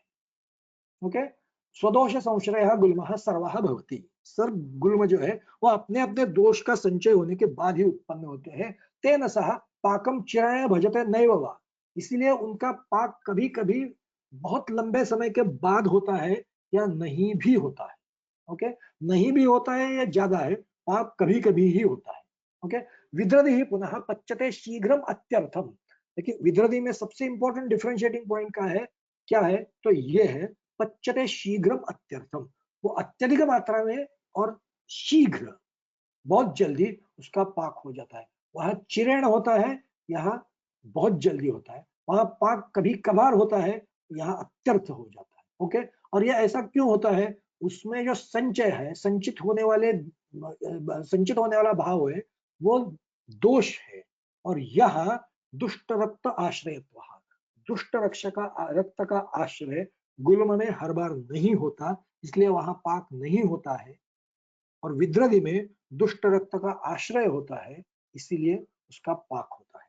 अतः शीघ्र विदाहित्वात् विद्रधि ही अभिधीयते, इसीलिए उसको विद्रधि कहा जाता है। सो वही इधर लिखा है, गुल्म में दोष संश्रय होता है, यह दुष्ट रक्त संश्रय होता है। अपाकी या चिरेण पाक होता है, अत्यंत शीघ्र पाकी होता है। कोष्ठाश्रित होता है, विद्रधि कोष्ठ में और शाखा में दोनों स्थानों में हो सकता है। वात गुल्म में वात प्रकोप के हेतु मिलेंगे, विद्रधि में रक्त दुष्टिकर हेतु मिलेंगे। विद्रधि आशुकारी है, शीघ्रगाती उसका वर्णन किया है। उसकी तुलना में गुल्म चिरकारी है। गुल्म संचारी भी होता है और अचल भी होता है, लेकिन विद्रधि हमेशा अचल रहता है। गुल्म हमेशा उसका संस्थान जो है वो वृत्ताकार होता है, और विद्रधि में वो वृत्त भी होता है और आयत भी होता है। Okay, so here we have completed निदान।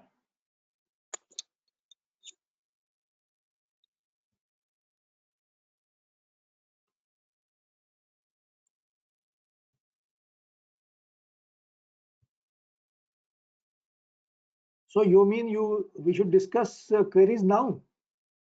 It would be endless. सिर्फ एक क्वेरी है, उसके बारे में उद्दूलन का अर्थ क्या है? उद्दूलन मतलब उस दोष को, वात में प्रकुपित वात है, वो दोष प्रकुपित है या नहीं है, इसके बारे में दैट इज नॉट इम्पोर्टेंट, लेकिन उसको वो फेंक देता है।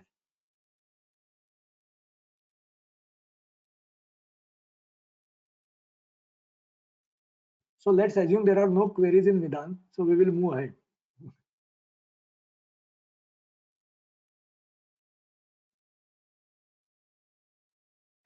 Ulcers in stomach, एक minute, ulcers in stomach can be considered as पित्तज गुल्म, ऐसा हम कह नहीं सकते। पित्तज गुल्म हम उसी वक्त कहेंगे जब जैसे हेतु बताए गए हैं वैसे हेतु मिले हैं, उसके बाद संप्राप्ति पित्तज गुल्म की हुई है, और उसके बाद पित्तज गुल्म के लक्षणों की उत्पत्ति हुई है। मतलब अगर पूरा के पूरा निदान पंचक पित्त गुल्म से मिलता है तब ही हम पित्तज गुल्म बोलेंगे। वो अल्सर है, इसीलिए वो पित्तज गुल्म ऐसा नहीं हो सकता।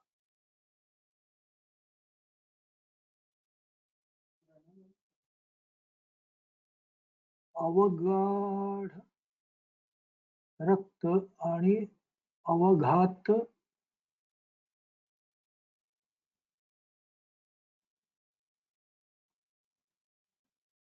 ये कहाँ शब्द आए थे आप, मुझे कुछ समझ में नहीं आता है। आप लिख लीजिए, बाद में देख लेंगे।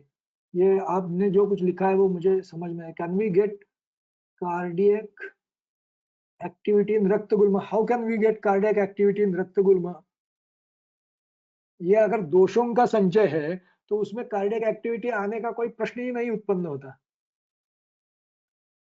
प्रकृति समसमवाय एंड विकृति विषम समवाय थोड़क्यात सांगाल का, जैसे मैंने बताया कि अगर दो दोष एकत्र आ जाते हैं, उनके हेतु एक साथ इकट्ठे आ जाते हैं, और उसके बाद संप्राप्ति होकर के जो लक्षण समुच्चय उत्पन्न होता है, उसमें जो लक्षण उत्पन्न होते हैं वो सभी के सभी लक्षण जो दोष उसमें पार्टिसिपेट कर रहे हैं उन्हीं के लक्षणों में से मिलते हैं, तब वो प्रकृति समसमवाय होता है। और विकृति विषम समवाय में वो दोष एकत्र आकर के ऐसे कुछ लक्षण उत्पन्न कर देते हैं जो उसमें भाग लेने वाले जो दोष है उनसे संबद्ध जो व्याधि है उसमें वो नहीं आते।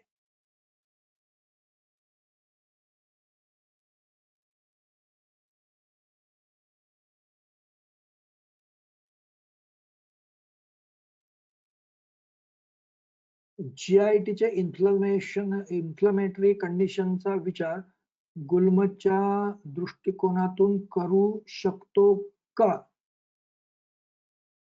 So we should not think in this direction. We should try to understand gulma as gulma and not inflammatory condition of the GI tract. Okay. दिवसांते जीरेते लक्षण इन वातज गुल्म। दिवसांते ज्वर्यते, दिन के अंत में, मतलब सायंबली ज्वर।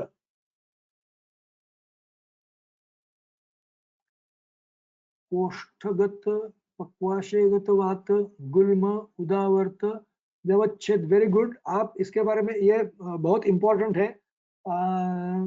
आप इसके बारे में थोड़ा सोचिए, लेकिन in short I can tell you that कोष्ठगत वात पक्वाशयगत वात में स्पर्शनेन्द्रिय ग्राह्य आपको कुछ नहीं मिलेगा, गुल्म में आपको ये मिलेगा। उदावर्त में भी आपको स्पर्शनेन्द्रिय ग्राह्य नहीं, कुछ नहीं मिलेगा, गुल्म वहां अवरोध करने वाला हो जाएगा। ये सबसे इंपॉर्टेंट डिफरेंशिएटिंग पॉइंट होगा कि गुल्म में स्पर्शनेन्द्रिय ग्राह्य कुछ रचना उधर आपको मिलेगी, बाकी जो कोष्ठगत पक्वाशयगत वात और उदावर्त, इसमें वो स्पर्शनेन्द्रिय ग्राह्य कुछ नहीं आपको मिलेगा। श्वास वेगावरोध में गुल्म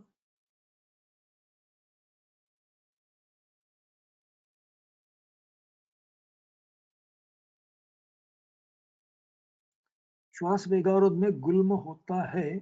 इस गुल्म का स्थान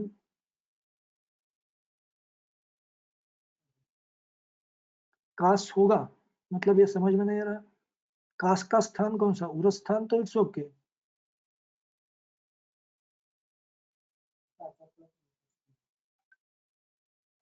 वाग्भट गुल्म निदान 46, what to do with that?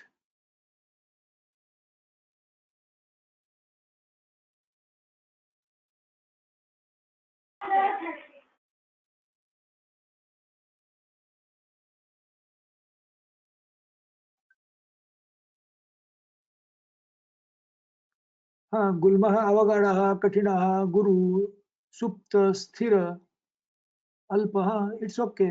So what is related with that? पूर्वरूप कसे ओळखावे? कौन सा पूर्व रूप?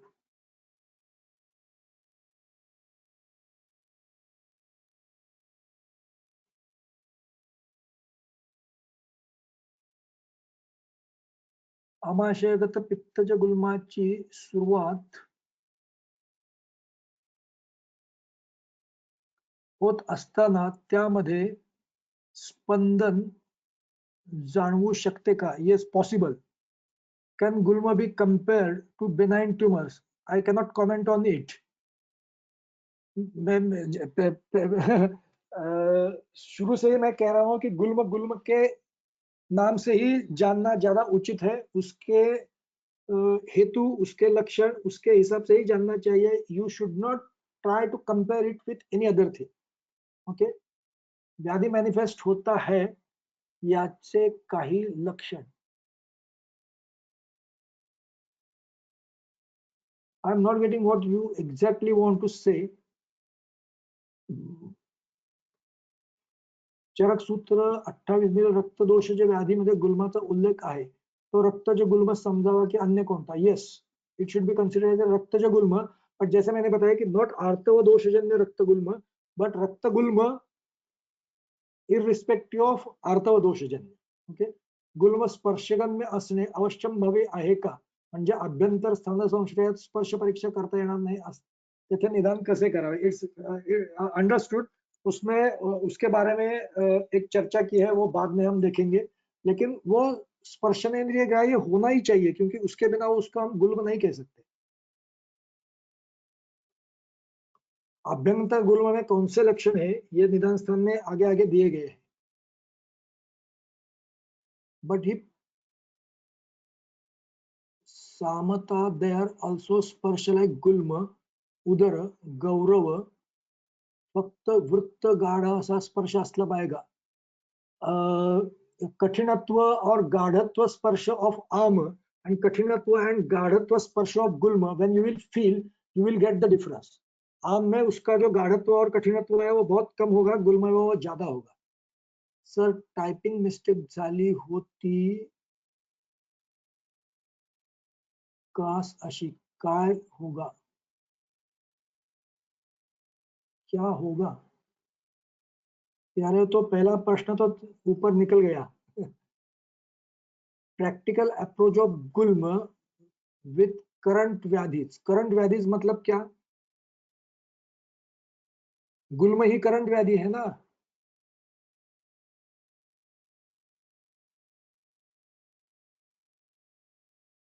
इकडे संप्राप्ती कळते, पण ऍप्लिकेशन कसे करावे that we are going to see when we are going to see चिकित्सा. और निदान करते वक्त भी एप्लीकेशन हो ही जाता है ना. रुग्णाला गुल्म होणार याचे काही पूर्वरूप दिसते का? जैसे मैंने बताया, अरे उद्गार बाहुल्य पुरुष बंधा तृप्ति अक्षमत्व अंतर्विकुजनानी, ये सब लक्षण जो है वो पूर्वरूप ही है. और जैसे मैंने इसमें वर्णन ना किया हुआ जो संप्राप्ति वर्णन करते वक्त आया है शूल पूर्वकम, तो शूल उत्पन्न होता है. मतलब अगर शूल उत्पन्न नहीं हुआ है तो गुल्म ऐसा निदान हम नहीं कर सकते.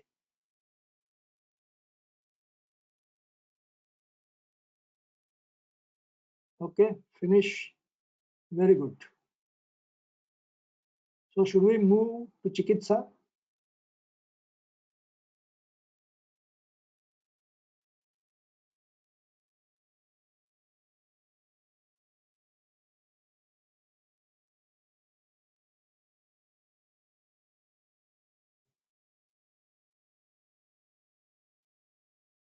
Nobody is writing anything.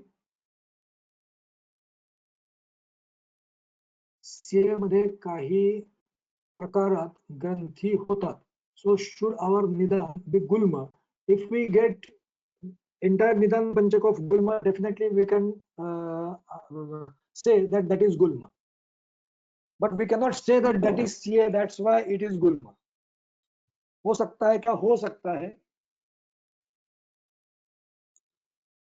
So प्रश्नों की फ्रीक्वेंसी कम हो गई है, तो लेट्स मूव टू चिकित्सा. Okay.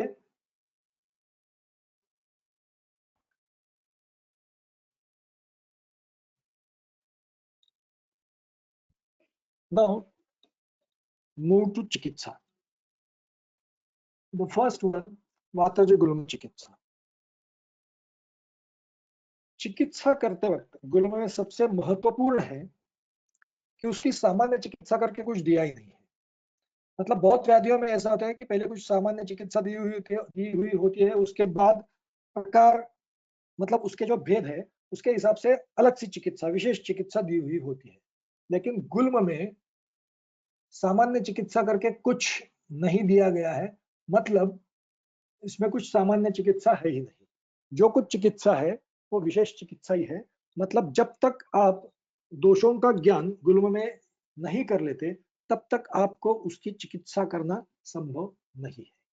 Okay, that is very important. So ये वाग्भट, चरक, सुश्रुत तीनों ग्रंथों में सामान्य चिकित्सा का वर्णन नहीं किया है. चिकित्सा स्टार्ट करते वक्त इमीडिएटली उन्होंने वातज गुल्म में ये करना चाहिए, ऐसा ही वर्णन किया गया है. Okay, so now see firstly we will see वातज गुल्म में हम क्या क्या कर सकते हैं, और उसके बाद हम उन उपक्रमों की अवस्था कौन सी है और उसमें कौन कौन से द्रव्यों का प्रयोग कर सकते हैं वो बाद में हम देखेंगे. सो फर्स्टली वातज गुल्म में क्या आया है? स्नेहन आया है. ओके, उसके बाद क्या आया है? स्वेदन आया है. उसके बाद क्या आया है? ब्रूहण आया है. उसके बाद क्या आया है? बस्तियों का वर्णन आया है. उसके बाद शमन, और शमन के लिए निर्व्यूह, चूर्ण और वटक इनका प्रयोग आया है.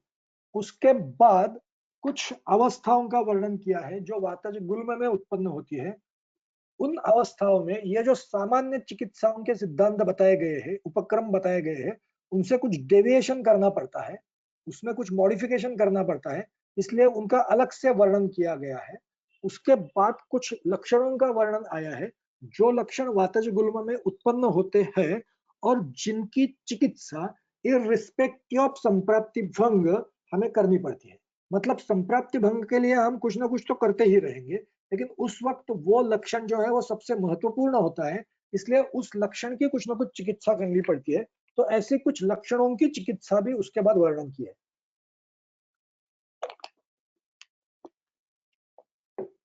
और उसके बाद कुछ अन्नपान की, मतलब भोजन में क्या लेना चाहिए और उसके बाद पान, इसकी चर्चा की गई है। मतलब this has become the protocol of चिकित्सा ऑफ वातज गुल्म। मतलब वातज गुल्म में क्या करना है? स्नेहन करना है, स्वेदन करना है, ब्रूहण करना है, बस्ती देनी है, उस शमन के तौर पर निरीह चूर्ण वटक का प्रयोग करना है। यह रहा सामान्य प्रोटोकॉल। अवस्था और लाक्षणिक का प्रोटोकॉल भिन्न रहेगा, और सामान्य स्तर पर क्या खाना चाहिए, क्या नहीं खाना चाहिए, और क्या पीना चाहिए और क्या नहीं पीना चाहिए। Okay, so now it is the protocol. Okay, now we will see details of each and everything. Details of each and everything. हाँ, एक महत्वपूर्ण बात रह गई। ये ऐसा नहीं है कि हर वक्त हमें डे 1 स्नेहन, डे 2 स्वेदन, ऐसा एक के बाद दूसरा करते रहना चाहिए। जैसे ज्वर चिकित्सा में बताया गया है, यथावस्थम क्रमेण, वो क्रम से भी कर सकते हैं या यथा अवस्था भी कर सकते हैं। मतलब रुग्ण जब आपके सामने आएगा तब आपको उसकी अवस्था निश्चित करनी है, और जिस अवस्था में वो होगा उस अवस्था के हिसाब से इन उपक्रमों में से कौन सा उपक्रम करना है इसका निर्णय करना है। इस मतलब यह नहीं है कि हर एक पेशेंट आपके सामने आ गया तो उसकी चिकित्सा का प्रारंभ आप स्नेहन से ही करें। ओके, सामान्य स्तर पर स्नेहन से करनी चाहिए, क्योंकि क्या, रूक्ष गुणयुक्त संप्राप्ति है। सबसे महत्वपूर्ण गुण जो संप्राप्ति में भाग लेता है वो कौन सा है? रूक्ष है। इसलिए सामान्य स्तर पर स्नेहन से संप्राप्ति भंग मतलब चिकित्सा ये स्टार्ट करनी चाहिए, लेकिन it is not mandatory, because patient जब आपके सामने आएगा वो डिफरेंट अवस्था में, पूरी की पूरी अलग अवस्था में, भिन्न भिन्न अवस्था में भी आ सकता है।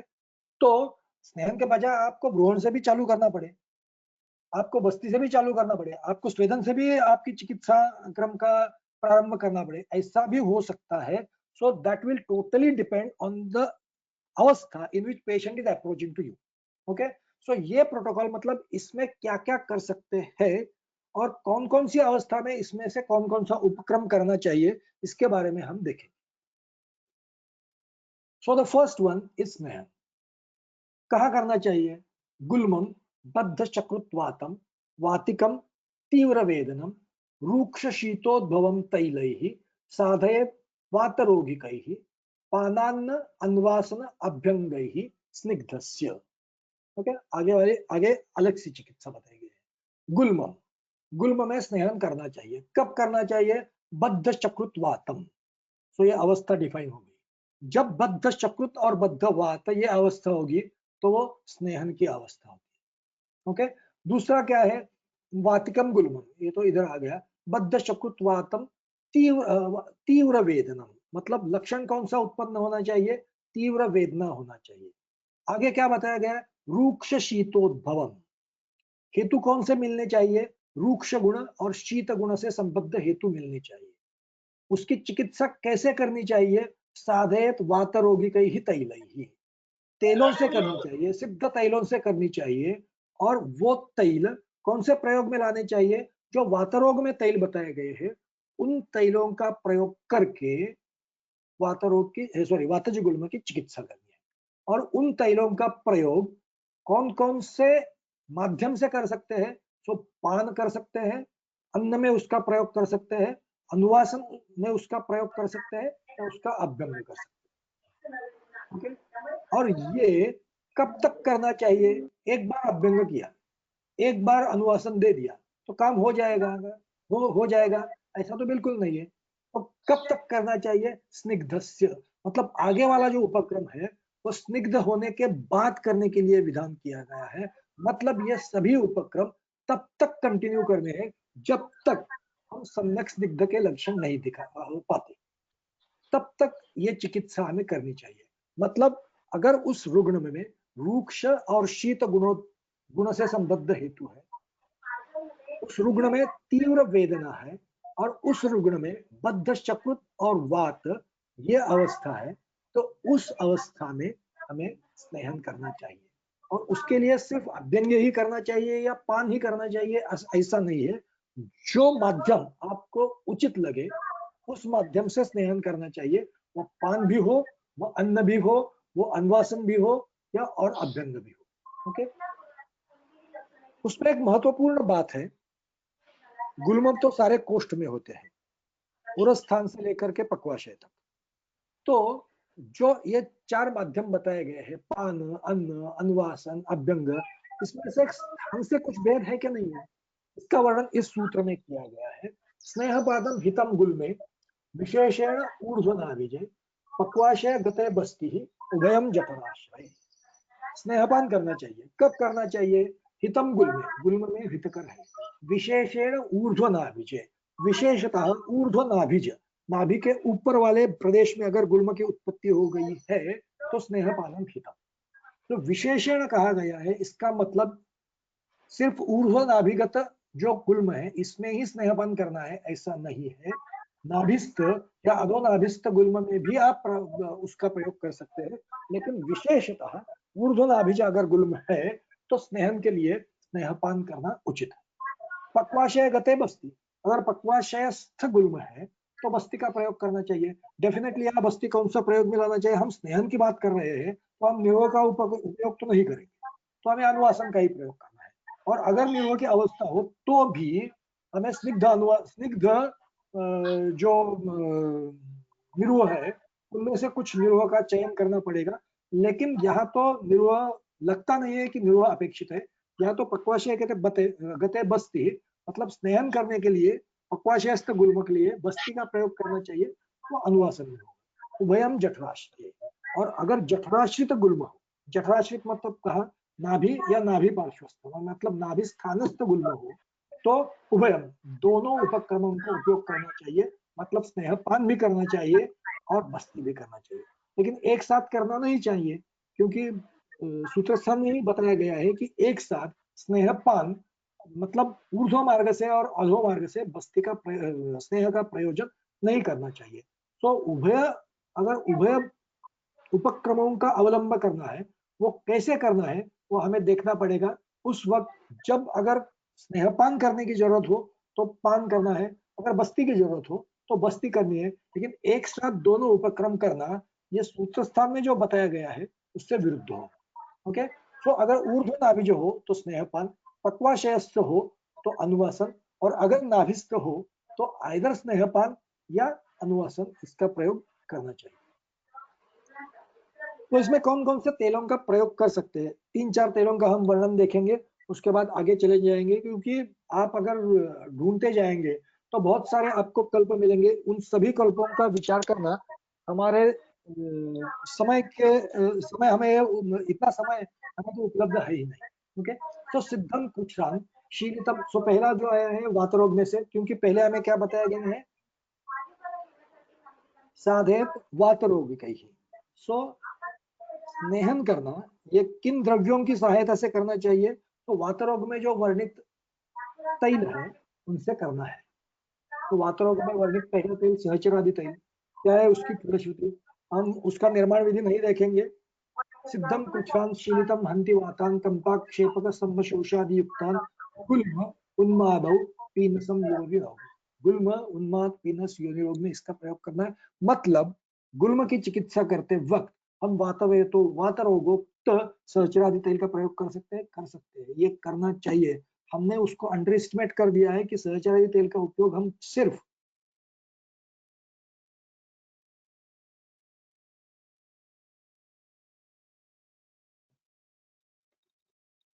उसको वात व्याधि का कल्प बना दिया है, तो वैसा नहीं है। गुल्म में भी इसका प्रयोग कर सकते हैं। अब कब करना चाहिए और किस अवस्था में करना चाहिए? अगर उसके घटक देखें तो उसमें सहचर का क्वाथ है, दशमूल का क्वाथ है, और एट द सेम टाइम शतावरी का क्वाथ भी है।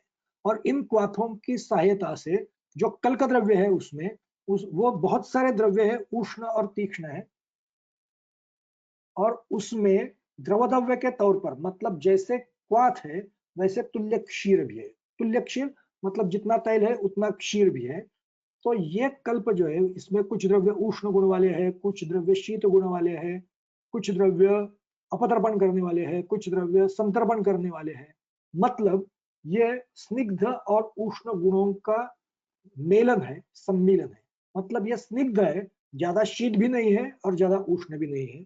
ये ज्यादा संतर्पण भी नहीं करेगा और ज्यादा अपतर्पण भी नहीं करेगा। मतलब ऐसी अवस्था है, रुग्ण तो कर्षित है इसलिए तो उसका स्नेहन करना है, लेकिन ज्यादातर ब्रूहण हमें नहीं करना है। अगर ऐसी अवस्था है तो ऐसी अवस्था में सहचर आदि तेल का प्रयोग हम कर सकते हैं। ओके, मतलब समझो रुग्ण तो कर्षित है कर्षण के हेतुओं के कारण, लेकिन रुग्ण अगर स्थूल है, ओके, रुग्ण अगर स्थूल है तो हम ज्यादा संतर्पण करने वाला, ज्यादा ब्रूहण करने वाला तैल उसका तो प्रयोग नहीं कर सकते।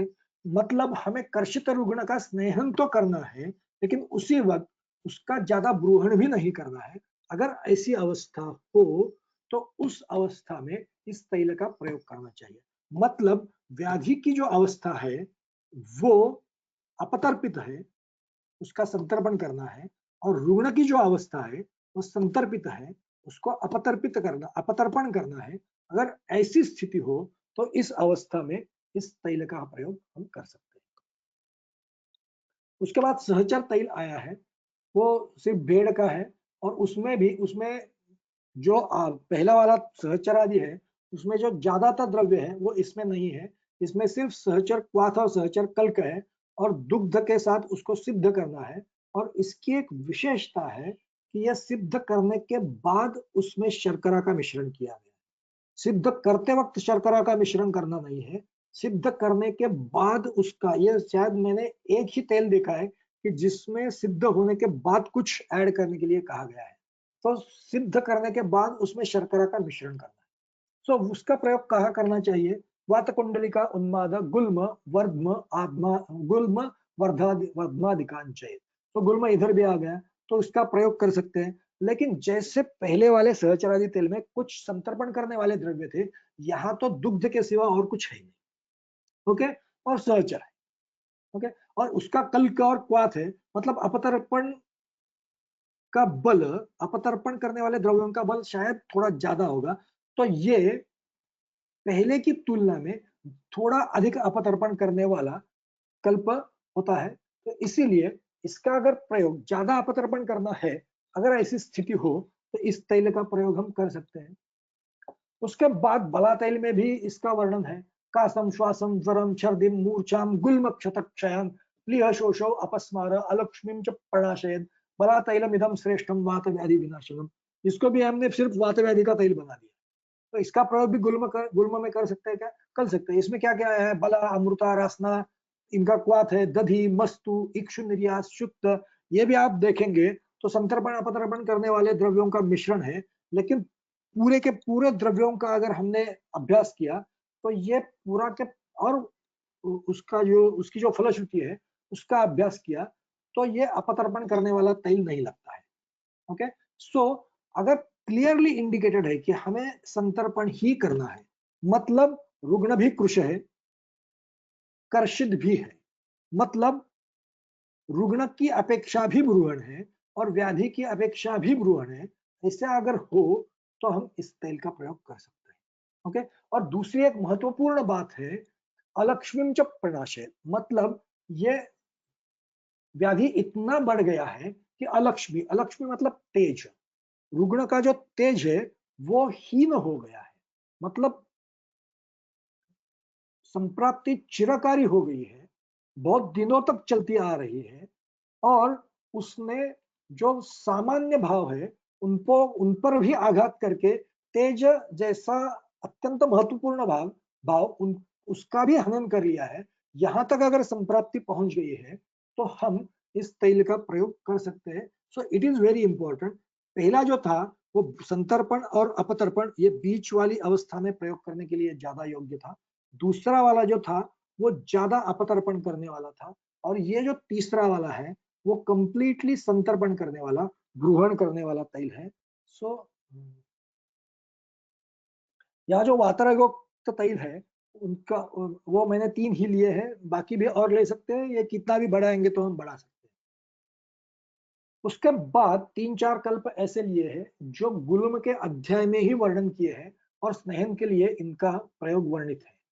पहला जो है हिंगु संवर चलादि घृत, लेकिन यहाँ एक महत्वपूर्ण बात है, लेकिन वो बात ये कि यहाँ जो स्नेह बताए गए हैं वो पूरे के पूरे घृत है।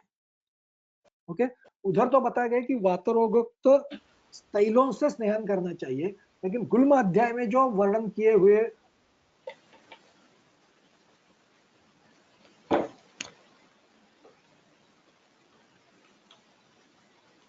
क्वेश्चन एंड आंसर, हमने तो क्वेश्चन एंड आंसर अभी कर दिए हैं, तो वी विल कंटिन्यू विथ चिकित्सा एंड चिकित्सा निदान रिलेटेड जो क्वेरीज है वो तो हो गई, तो चिकित्सा related queries we will take tomorrow. Is it okay?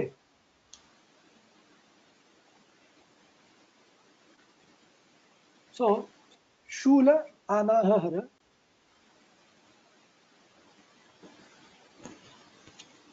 शूल आनाहरम सर्पि साधे वातगुल्म। सिर्फ फलश्रुति लिखिए, अगेन वो पूरा कल्प मैंने नहीं लिखा है। उसमें जो द्रव्य है उष्ण, तीक्ष्ण, पाचन, दीपन करने वाले बहुत सारे क्षारों का भी प्रयोग किया है और द्रव द्रव्य के तौर पर दधि का प्रयोग किया है। ये गुल्म के अध्याय में जितने घृत आए हैं उसमें से बहुत घृतों में दधि का प्रयोग किया गया है, क्यों हम बाद में देखेंगे, लेकिन दधि इंपॉर्टेंट है।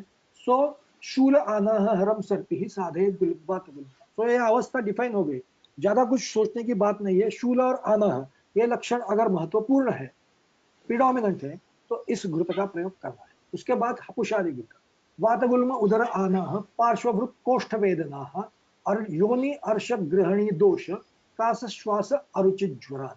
इसमें भी वातगुल्म आ गया है। इसमें भी उष्ण, तीक्ष्ण, क्षार, दधि, उसके साथ दुग्ध और मांस रस भी इसमें डाले गए। मतलब पहले वाला जो है वो सिर्फ अनुलोमन करने वाला, अपतर्पण करने वाला ज्यादातर ऐसा हो सकता है, और इसमें दुग्ध और मांसरस का भी प्रयोग किया गया है। मतलब इसके कार्य क्षेत्र का विस्तार किया गया है। आप उसकी फलश्रुति देखेंगे तो भी आपको पता चलेगा। पहले में क्या था, सिर्फ गुल्म आनाहरम, सॉरी गुल्म नहीं, शूल आनाहरम, क्या था, हाँ, शूल आनाहरम सर्पि। और यहाँ क्या किया गया है, वातगुल्म उदर आनाह पार्श्व वृत कोष्ठ वेदना योनि अर्श ग्रहणी दोष कास श्वास अरुचित ज्वर। मतलब ये क्लियरली फलश्रुति इंडिकेट करती है कि जब प्रतिलोमवात हो जाएगा तब क्या क्या उत्पन्न हो सकता है, उन सभी व्याधियों में इसका उपयोग हो सकता है। ओके, मतलब पहला जो है, इससे ये घृत जो है वो अधिक वीर्यवान, अधिक बलवान, और उसका कार्य क्षेत्र जो है वो ज्यादा विस्तृत है, और प्रतिलोमवात की अवस्था में भी इसका प्रयोग हम कर सकते हैं। नेक्स्ट इज दाधिकम घृत। ओके, दाधिकम तत् व्यपोहति रोगान आशुतरान पूर्वान कष्टान अपि च शीलितम अपस्मार गर उन्माद मूत्राघात अनिलामयान। यह बहुत बड़ा घृत है। इसका प्रयोग मैंने कभी नहीं किया है, लेकिन बहुत अच्छा है, क्योंकि रोगान आशुतरान पूर्वान मतलब पहले जितने स्नेह बताए गए हैं इनमें उन सब में जो कुछ फलश्रुति है, उनमें जो जितने व्याधियों का वर्णन किया है उन सभी व्याधियों में इसका प्रयोग कर सकते हैं। और वो फलश्रुति क्या कहती है, आशुतरान कष्टान अपि च शीलितम, और उसके साथ अपस्मार गर उन्माद मूत्राघात अनिलामयान, इसका भी वो हरण करता है। दाधिकम तत् व्यपोहति, किसका व्यपोहन करता है, अपस्मार गर उन्माद मूत्राघात अनिलामय। और अभी तक जो बताए गए कल्प है उनमें जो व्याधि वर्णित है उनमें भी इसका प्रयोग हो सकता है, लेकिन महत्वपूर्ण क्या है, आशुतरा, मतलब इसकी जो एक्शन है, इसकी जो क्रिया है, वो पहले वर्णन किए हुए जो घृत है उसके हिसाब से, उसकी तुलना में ज्यादा आशुतर है। That is point number 1। And point number 2, कृच्छ्रान, मतलब व्याधि अगर कुछ साध्य अवस्था तक पहुंच गया है तो इस घृत का उपयोग करना चाहिए। मतलब उसके पहले वाली अवस्था में इसका प्रयोग करने की जरूरत है ही नहीं, मतलब ये अधिक बलवान है। सो कष्टसाध्य व्याधि में ही, और अगर इमीडिएटली आशुतर शमन की अपेक्षा हो, स्नेहन की अपेक्षा हो, तो ही इसका प्रयोग करना चाहिए। अदरवाइज इसका प्रयोग नहीं करना चाहिए। जो मैं कह रहा था कि दधि का ज्यादातर उपयोग किया है क्योंकि अम्ल रस वाला और ब्रूहण करने वाला, क्योंकि रुग्ण तो कर्षित है, तो ब्रूहण हमारी सामान्य चिकित्सा सूत्र हो गया ब्रूहण, ओके। लेकिन अनुलोमन भी करना है, ओके। सो अम्ल रस वाला और अम्ल रस वाला, अनुलोमन करने वाला और ब्रूहण करने वाला, ऐसा कौन है? वो दधि है।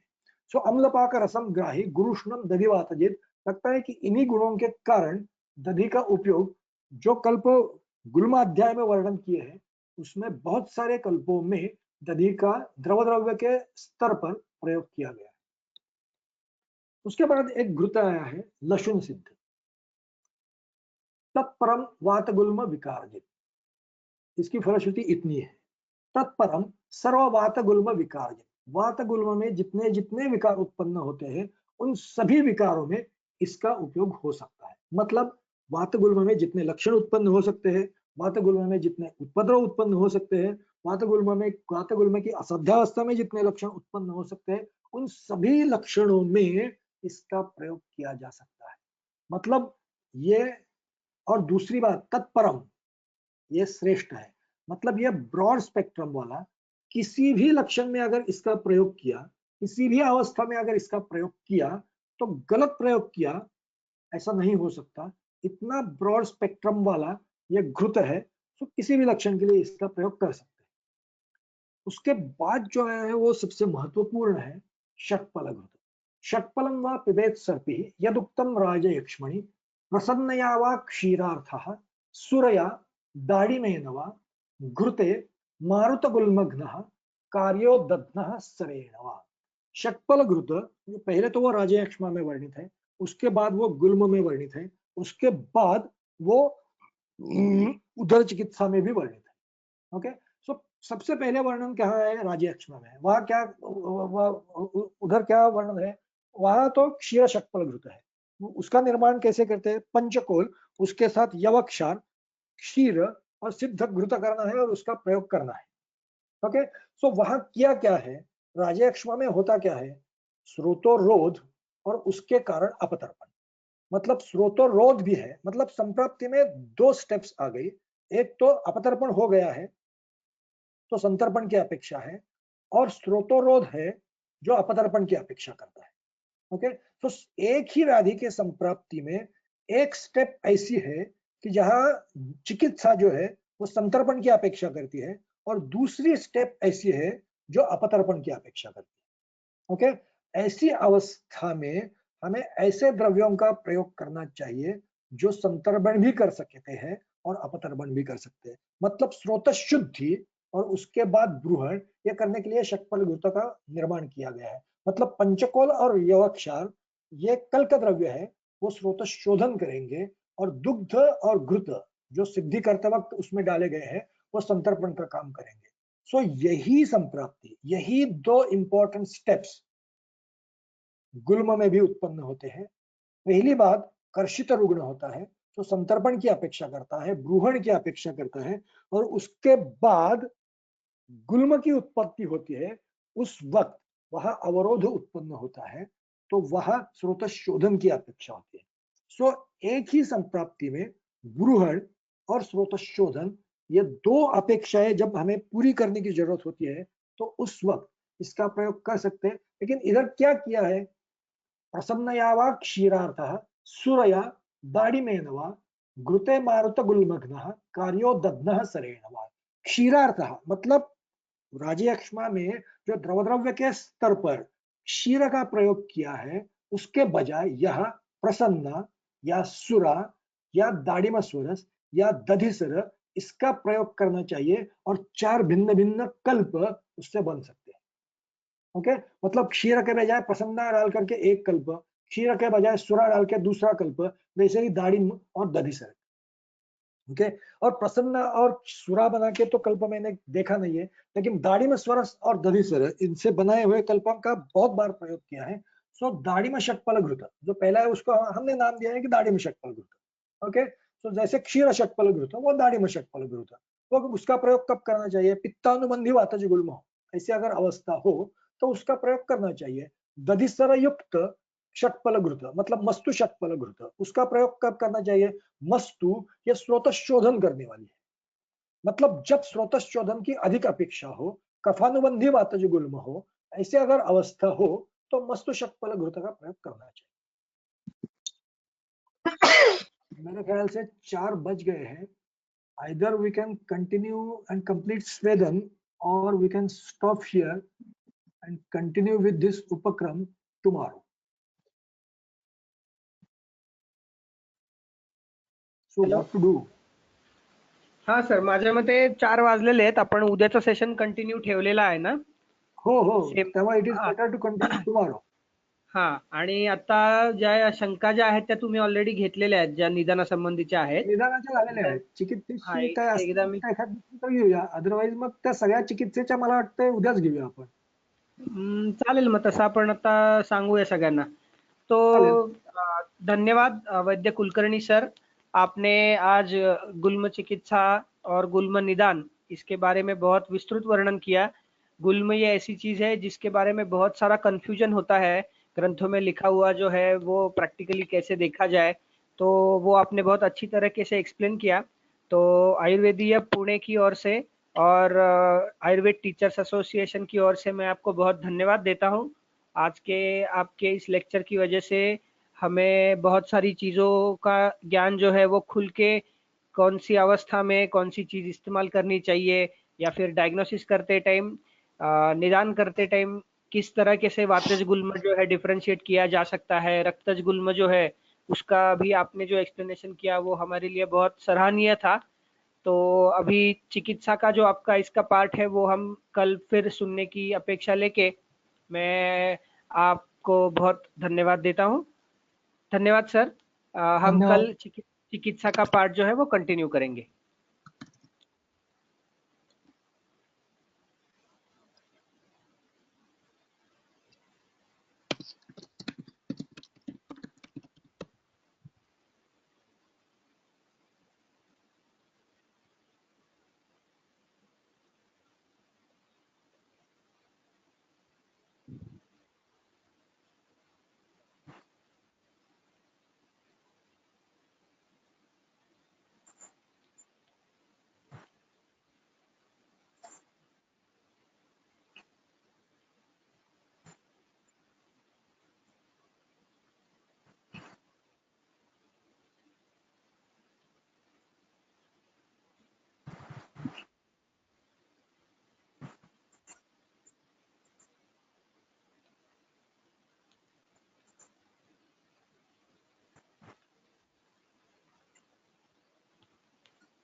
हा सर काही नाही, हे रेकॉर्डिंग जे आहे इथे चालू ना आता ते बंद नाही होते माझ्या इथून, तुमच्या इथून हो हो झाली ना.